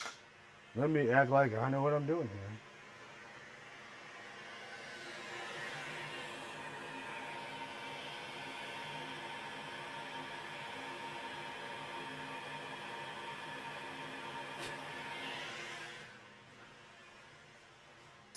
It may have looked like I knew what I was doing there. I don't know. It's not that deep.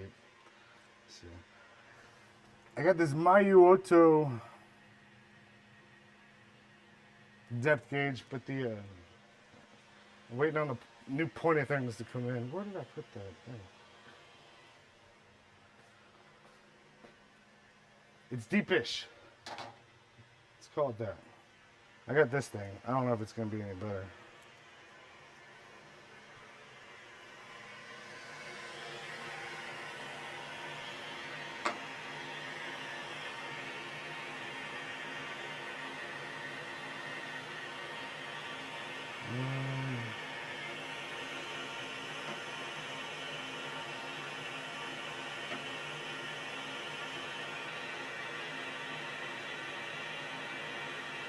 Alright, zero it out.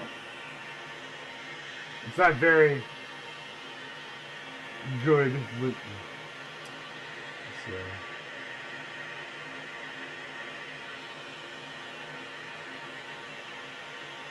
So it's 0.05 millimeters deep.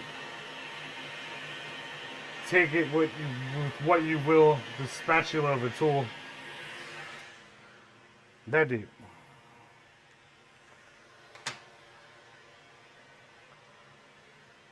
No, it's not that deep.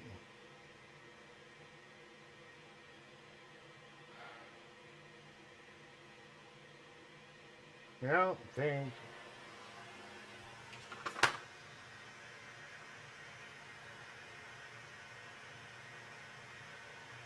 I'd say it's probably 0.5 millimeter. Like, this is steel. Settings wise, I probably could do a better job of the parameters on this to maybe get a better cut. But yeah, I mean, it's, you know. But all right, so how am I gonna do this? All right, there still is a line. Y'all can't see it, but don't worry about that later. All right. Save this. what I'm probably gonna have to end up doing, just because the segmentation set up with this software and the machine, it's something that is gonna take me probably very long to learn. So what I'm gonna have to end up doing is, like, on this, I'm gonna have to set up my files and break it down into bite-sized chunks that flows with my scrolls and you know, and the artwork within. Because the other thing is too, like with the segmentation, like it looks like there's overlap. I don't know if y'all can see that, the orange lines. You would think, oh, there's overlap, so it's good. But the software specifically says it will not allow overlap, and I think that's a big issue. Yeah, that's one thing. Like when it comes to, like, you know, most folks, like, I ruined the other side, and you know, it's still, I mean, anybody would be fucking happy with that. But it, like me being an artist, and like how I always, you know, like I'm very critical to myself on my artwork, and especially like when I have this machine and I know what it can do, just, you know, it's like, yeah, it works, but, you know, and that's just something I need to work on.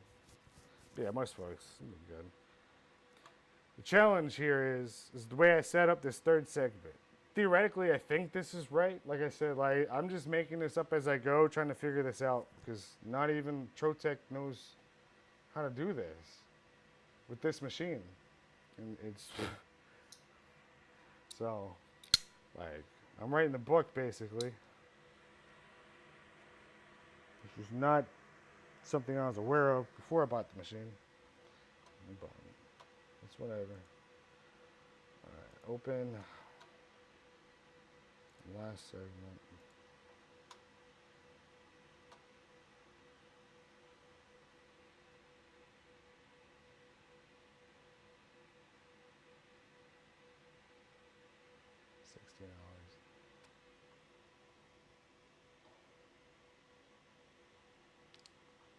$16. $16. What machine do you have? What lens? How deep? I mean, because the surface area, I don't know how much surface area you had. If you had a lot of negative space, I could see that. But some of the coins I've done, I've gone deep as shit in just about an hour. But I have a 50 watt.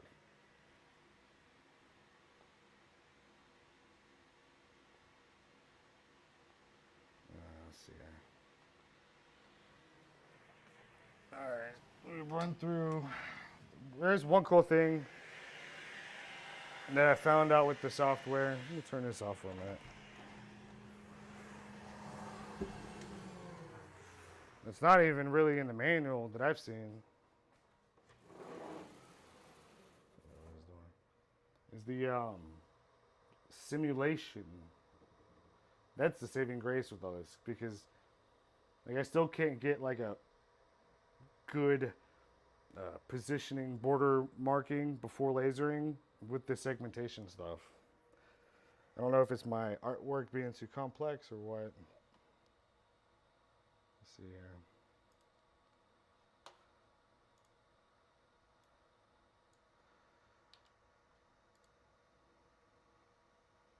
But also, like, the hatch on this was 0.03 millimeters. If I would have opened that up a little bit more, I probably could have gone deeper. But I'm not too worried. Like I said, I already ruined the other side of it, so.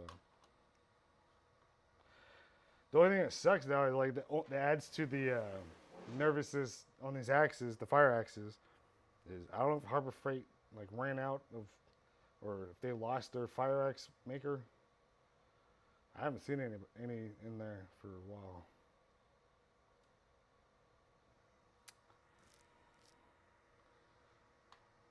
Alright, what am I doing? Okay.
try this again.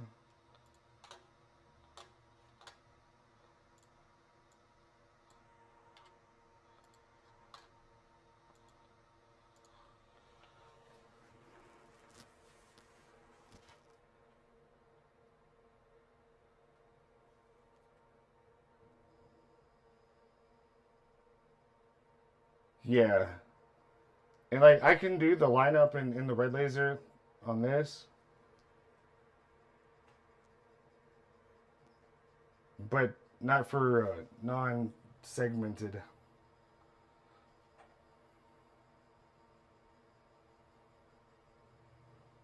Like a normal stuff that is the segmentation's a whole other weird.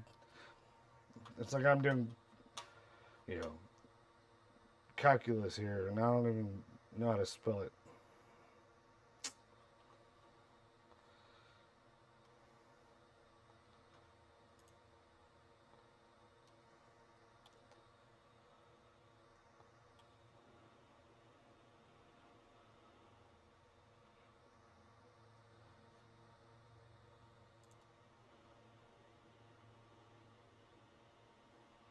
Oh no.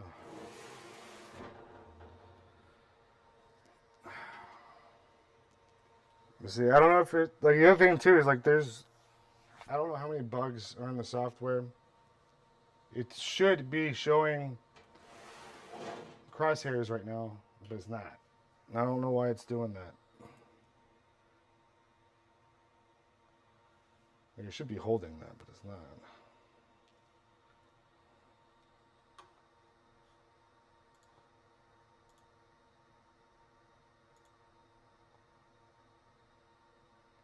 All right. Let's see how I have this.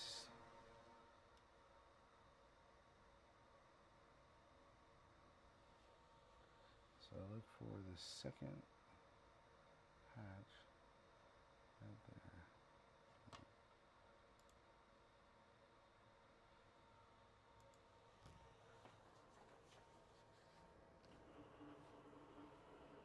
So move right here is where it should start.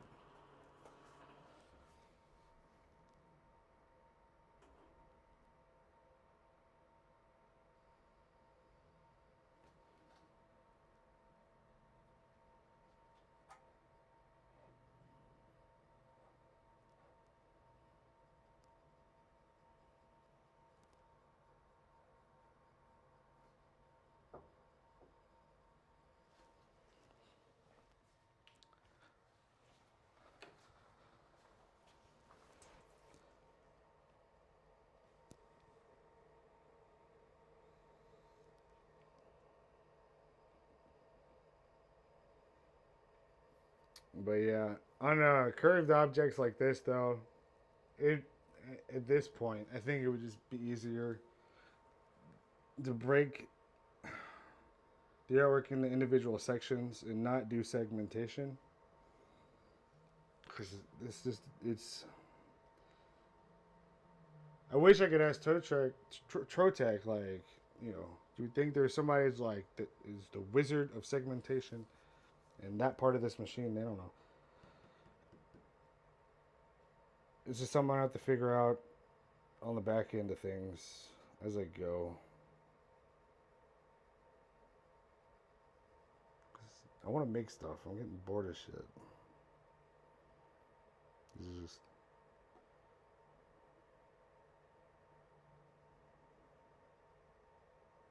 No, I'm not looking at chat just yet, but hang tight. My head's right here.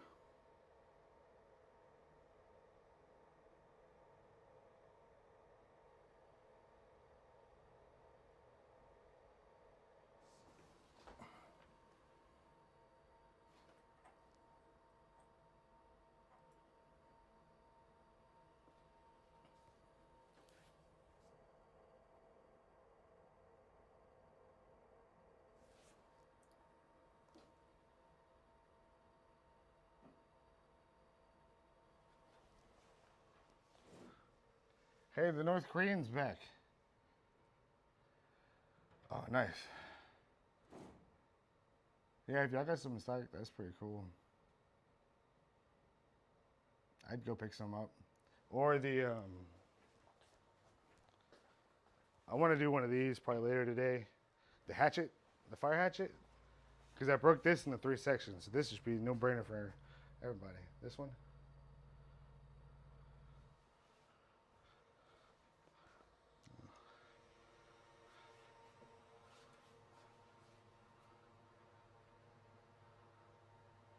Yeah, that's been the hardest thing to understand when it comes to Trotec, because like I know, like, man, for 2 years I looked around to see what machines could do what. Um, I never once would have expected Trotec, the manufacturer of this machine, to be this just you know, they don't know how to fully utilize the potential of this machine, and it blows my mind. I don't understand it. I definitely didn't expect this level of you know, it's like, you know, like they had like a Bible for this machine, and then someone stole it and evaporated it, and that was the only book they had. That was the all knowledge of this machine, and that one book, it is gone. I don't know. It does. That's where my, like, why I'm so frustrated is that right there. It's not the machine. It's the, like, you know, what happened. It's like, y'all have just did you, 1,000 of these just magically appear in y'all's warehouse one day, and y'all just decided to sell it? Like, fuck, hey, look at this. Let's paint it red. Like, how do you not know? This is so confusing. Like, with how proficient I am with, like, Adobe, and how confident I am with the stuff I sell, you know, I would never do this to my to customers. Like, I don't know, man. I don't get it. I didn't expect it with this company and the price tag that, you know, it's just I don't know. Just, I don't know. It doesn't make sense.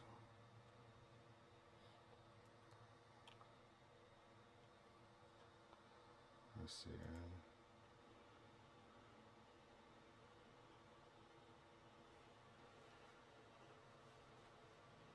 I expected, you know, to have. I expected to be able to use this machine to full potential months ago. Now is the, you know, this isn't something like you expect with a company like this. So they blocked me on Instagram because I guess you know, God forbid your customer spends $90,000 cash and you're just tired of hearing about it.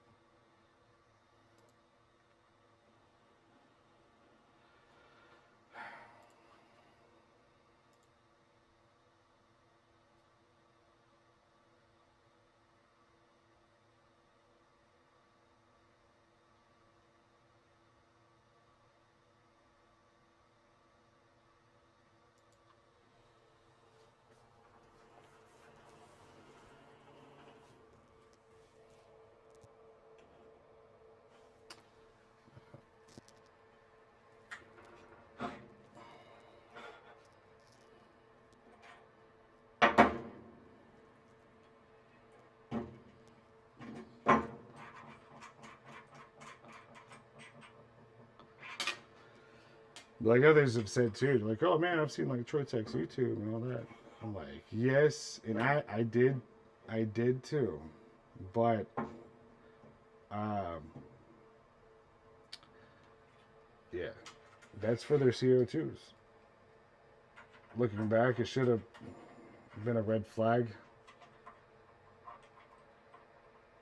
But yeah, there's no Laser Dave for the speed markers.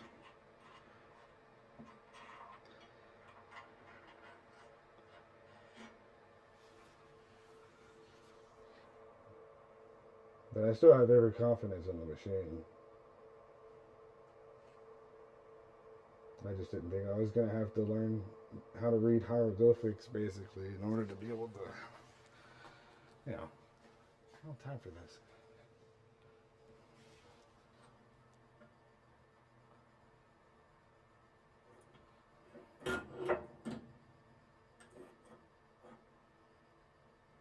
And so, but yeah, like I said, they're probably tired of hearing me bitch about it. It's not that I'm trying to hurt their business. I'm just trying to, like, one, show my disappointment and confusion. But I want to help, you know? Like, shit, if there's no one that knows how to use this machine, then let's figure this out. But every time I get an email, I'm just even more just like, what? You know? Like, mm.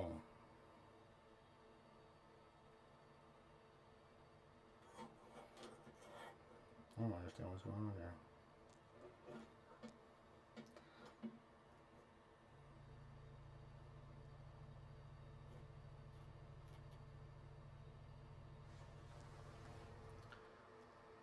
Oh, I do. I know what's going on here.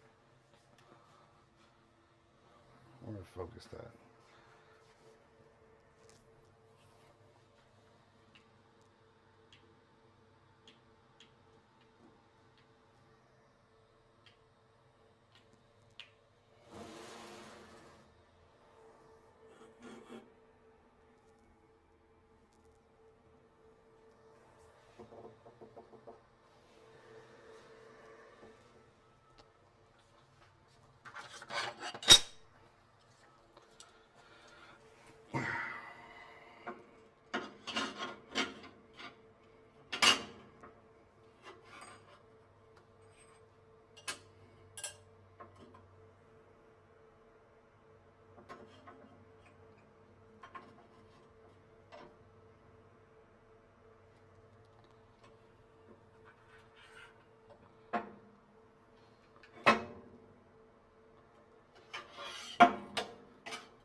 The other thing is with Trotec is, like, I don't know, you would think that, like, they would see what I do and be like, oh, nope. I don't know.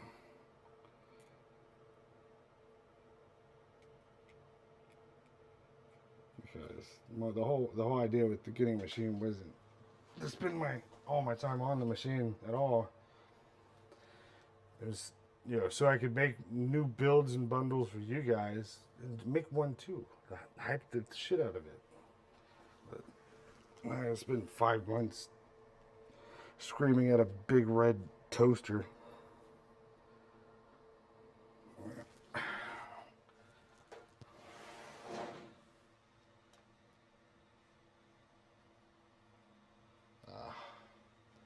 This one was $84,000 with the X, Y, and Z axis, 50 watt.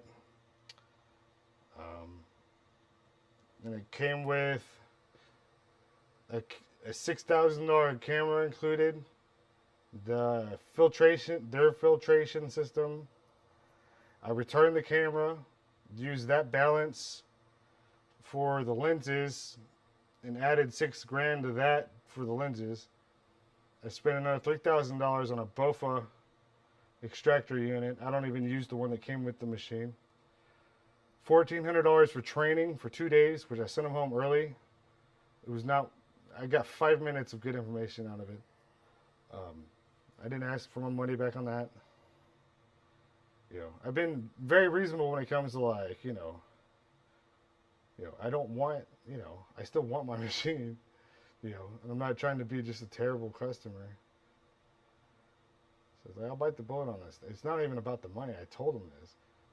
But, like, there's other things, too. They just keep adding to the list. Like, man, like, the focus finder thing, like, you'll see me fiddling with the when I open up the thing. Well, they didn't even know I had that part in my machine. So they sold me the other part that isn't what I have. It's $250 or $500.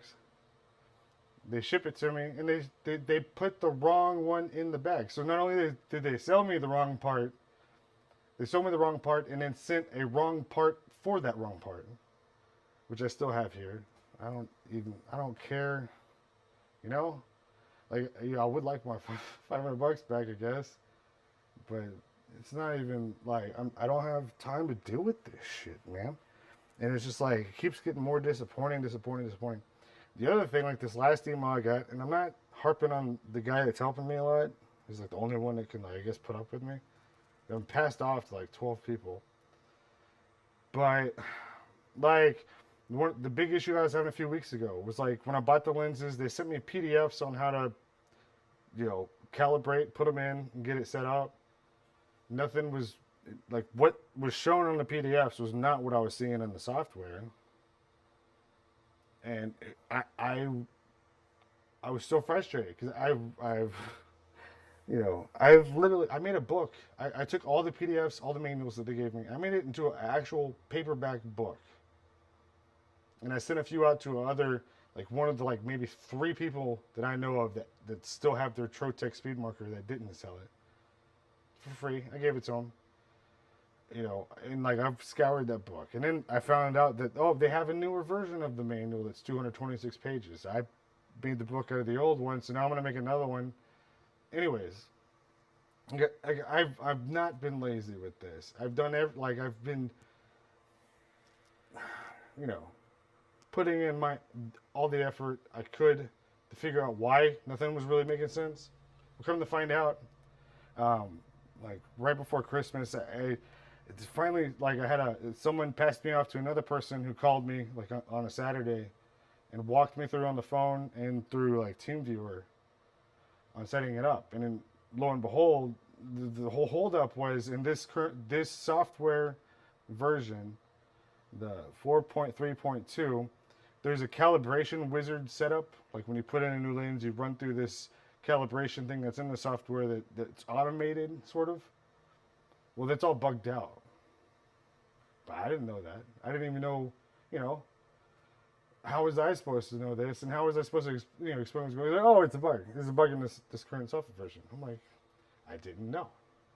Neither did the other. Like, he was the first person that, like, was actually fucking, like, he knew stuff. I forgot his name. But, like, he was, like, that's why. Okay, that's dope.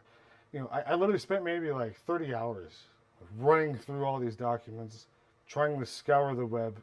Like, what am I doing wrong here? It wasn't even me. And the guy, back to the person who's been kind of handling me with the emails, he didn't even know about this. He asked me to describe it to him. He's the one that got the other guy to call me. He's like, "Do you remember who you talked to?" I'm like, "I don't remember his name." Well, how does he not know who called me? He's the one that set it up. I don't know. I don't even know how to explain that to him in an email.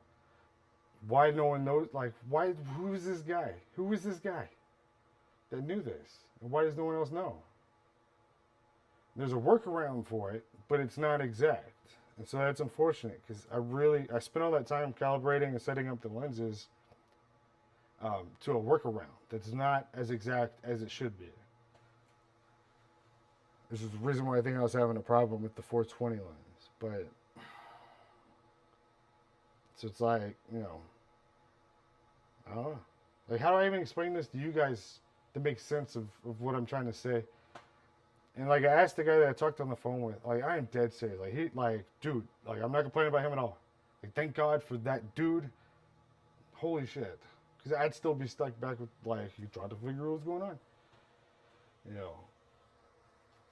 That's the most frustrating part, is like, God damn, man. I could have, and that's where it comes to, like, I've never spent this much money in my entire life. Like I said, I didn't find it. Like, I paid cash for this thing. It's like part of me is struggling with, maybe I'm being a Karen. Maybe I don't have the right to be this way towards them. And it's not like I'm angry and and trashing the store, throwing the bags of chips everywhere. I'm just really trying to understand, and like I still don't understand. Like this is really where the confusion comes in, and it's like at the end of the day, no matter what, even here, 5 months later, I'm nowhere even ready to like where I was expecting to be with this machine. Like this is not my business, I don't.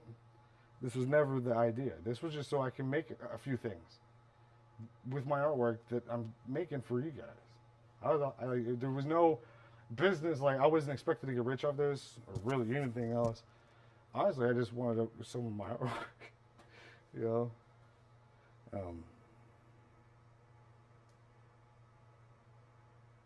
It just that just doesn't make sense, and I probably lost everybody. I don't know if my stream's still going. Because I sound like a crazy person trying to explain this. I'm not like, I'm not saying Trotec is evil, never buy it. I'm not even, nah.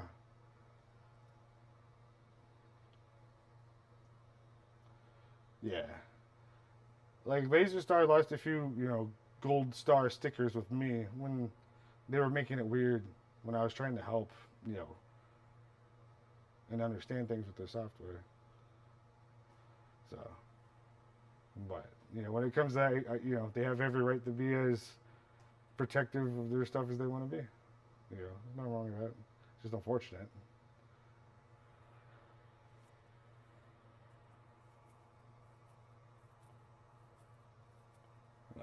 Yeah, I don't know.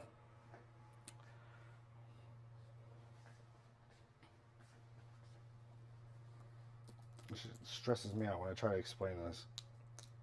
This is me I've been trying to make sense of it to myself.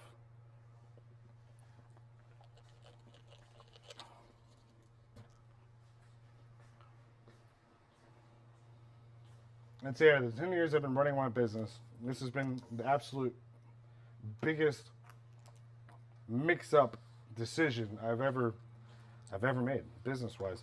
And I don't regret buying the machine. Like I said, I know what the machine can do. It's like, this is something I took into account. Like I said, worst case scenario, I had to pay for this in cash, so I knew worst case scenario, I put this bitch in storage, call it a day. Or shoot it with my 50. Move on.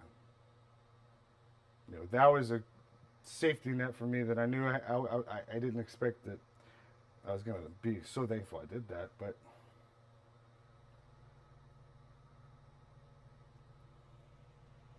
chill, yeah. All right, let's see if I line this up right or not. I digress.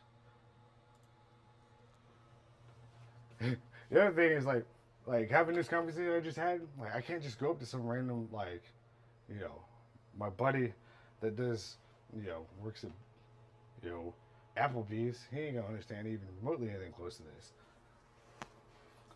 The times I've tried to describe it on Instagram, people just get really fucking confused. Like, Steven lost his damn mind.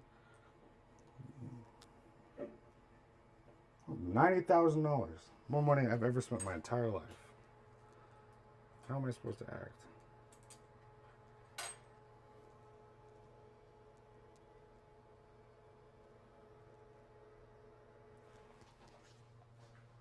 Alright, I can see it.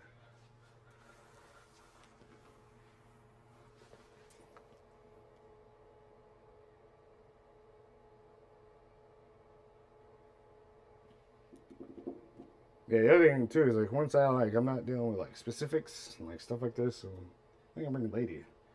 Because if she was here right now, she'd be like she does this thing like when she's bored, she'll go, or she'll sigh. She's not bored, she's just being, dramatic. She wants all the attention all the time. I can't do that right now. So when I get home, she guilt trips the shit out of me.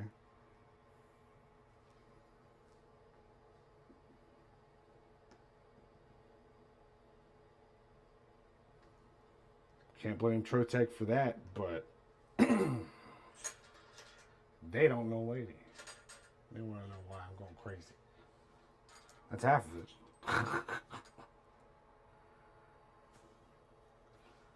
I don't understand what's going on here.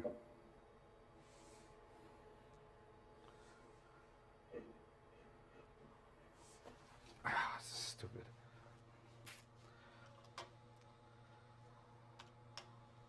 Shouldn't have moved it.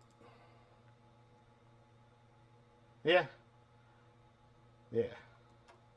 Like I said, worst case scenario is I put everything in here in storage, not re-up my lease here, go back to what I was doing, figure it out later.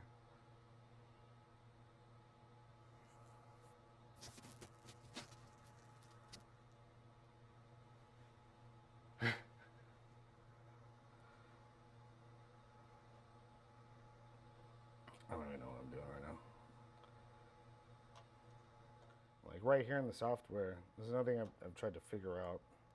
See, I don't know if y'all see the blue dotted line? That's the focal field of my laser head. And it's positioned on the whole like area.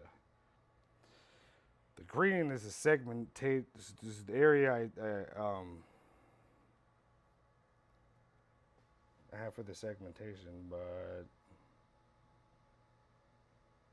and I don't want to move that because then it screws everything up, I think.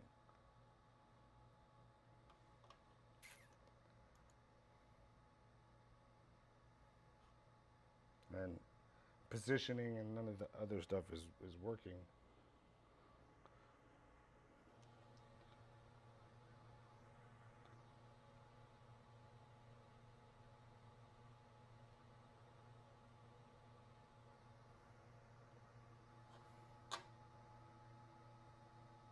So that should be in the center of,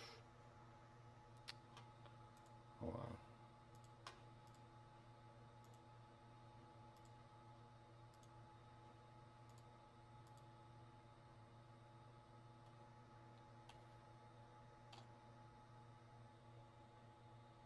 I think it is somewhere. Alright.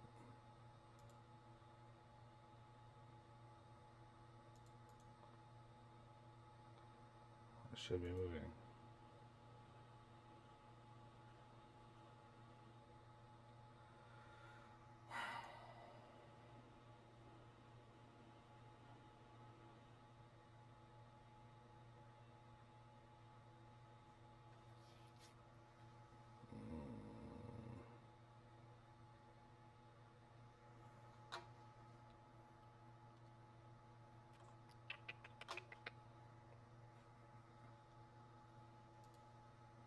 It's probably boring to watch.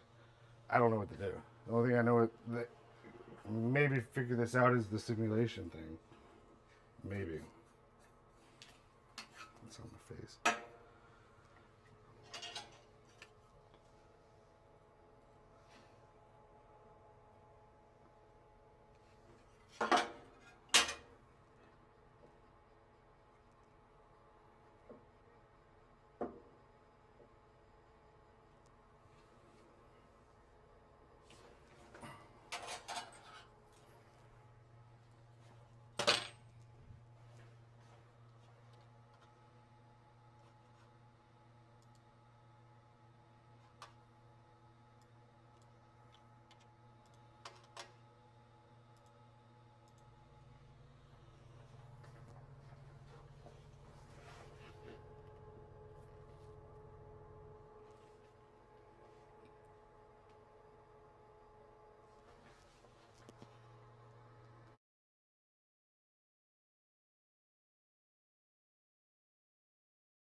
Close.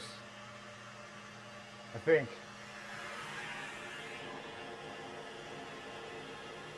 It's not gonna be dead on. No.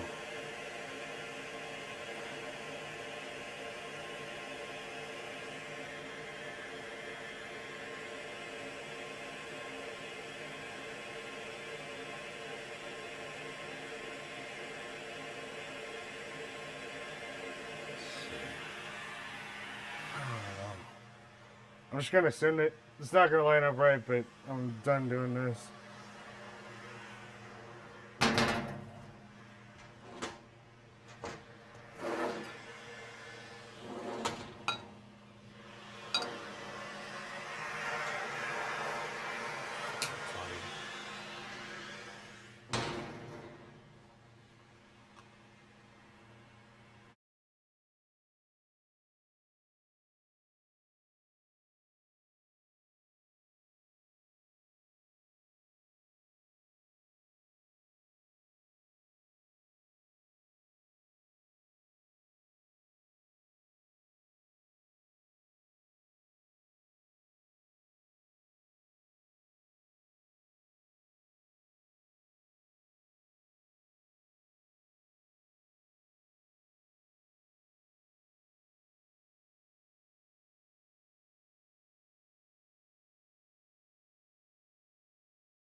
To anyone watching, I know it's not lined up. Um, it's whatever.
Yeah, from a distance.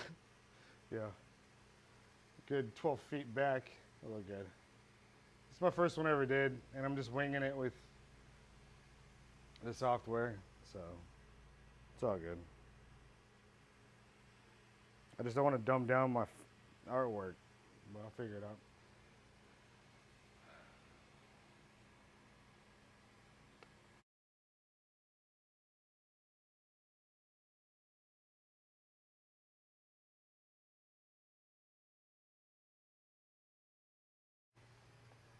If anything, what makes this all worth it is like I can make ostrich PMags, and I'm happy. And the grenades was pretty cool. They still haven't moved the truck. Like, you know how big of a safety hazard this is with, like, how close, like, I literally opened the door and I hit his truck. I didn't even know it was that close. I couldn't even, like, if there's a fire right now, I wouldn't be able to get out of my building if it was at the front door. I couldn't even fit my arm out. He still hasn't moved it. Do I need to hit his truck again? I don't know.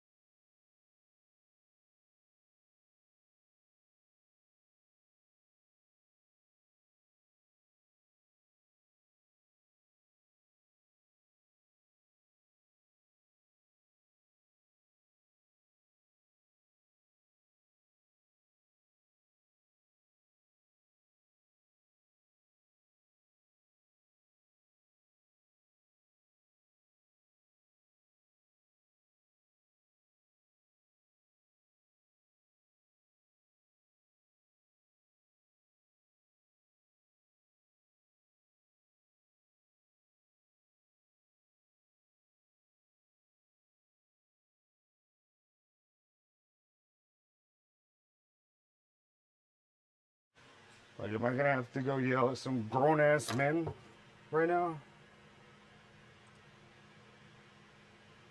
Damn it, man. Just tired of people being dumb. But yeah, you can see how off it is. Maybe I could have salvaged it if I hadn't moved it and went out of focus, maybe? I don't know. Maybe that's the play, is moving it, obviously. That's impossible to line back up like that without a proper, like, you know, red laser outline.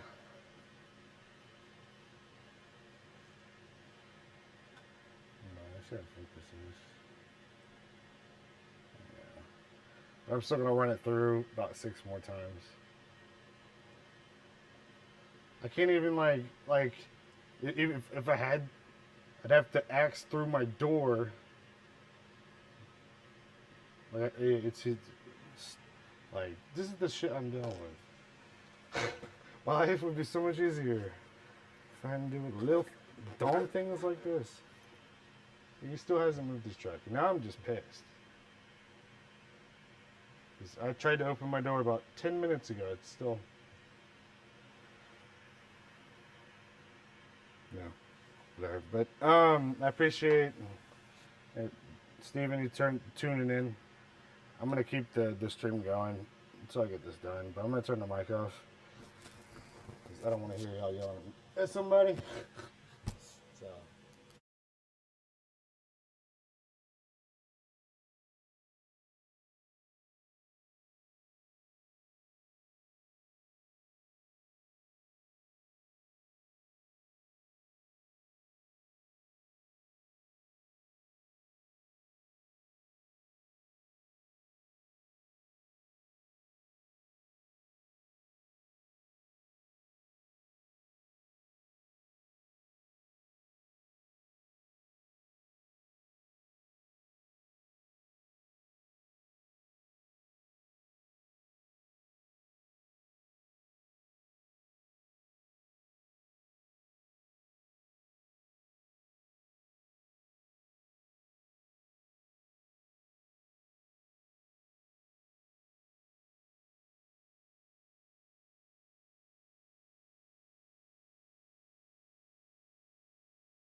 Full send, it is a Trotec Speed Marker 1300.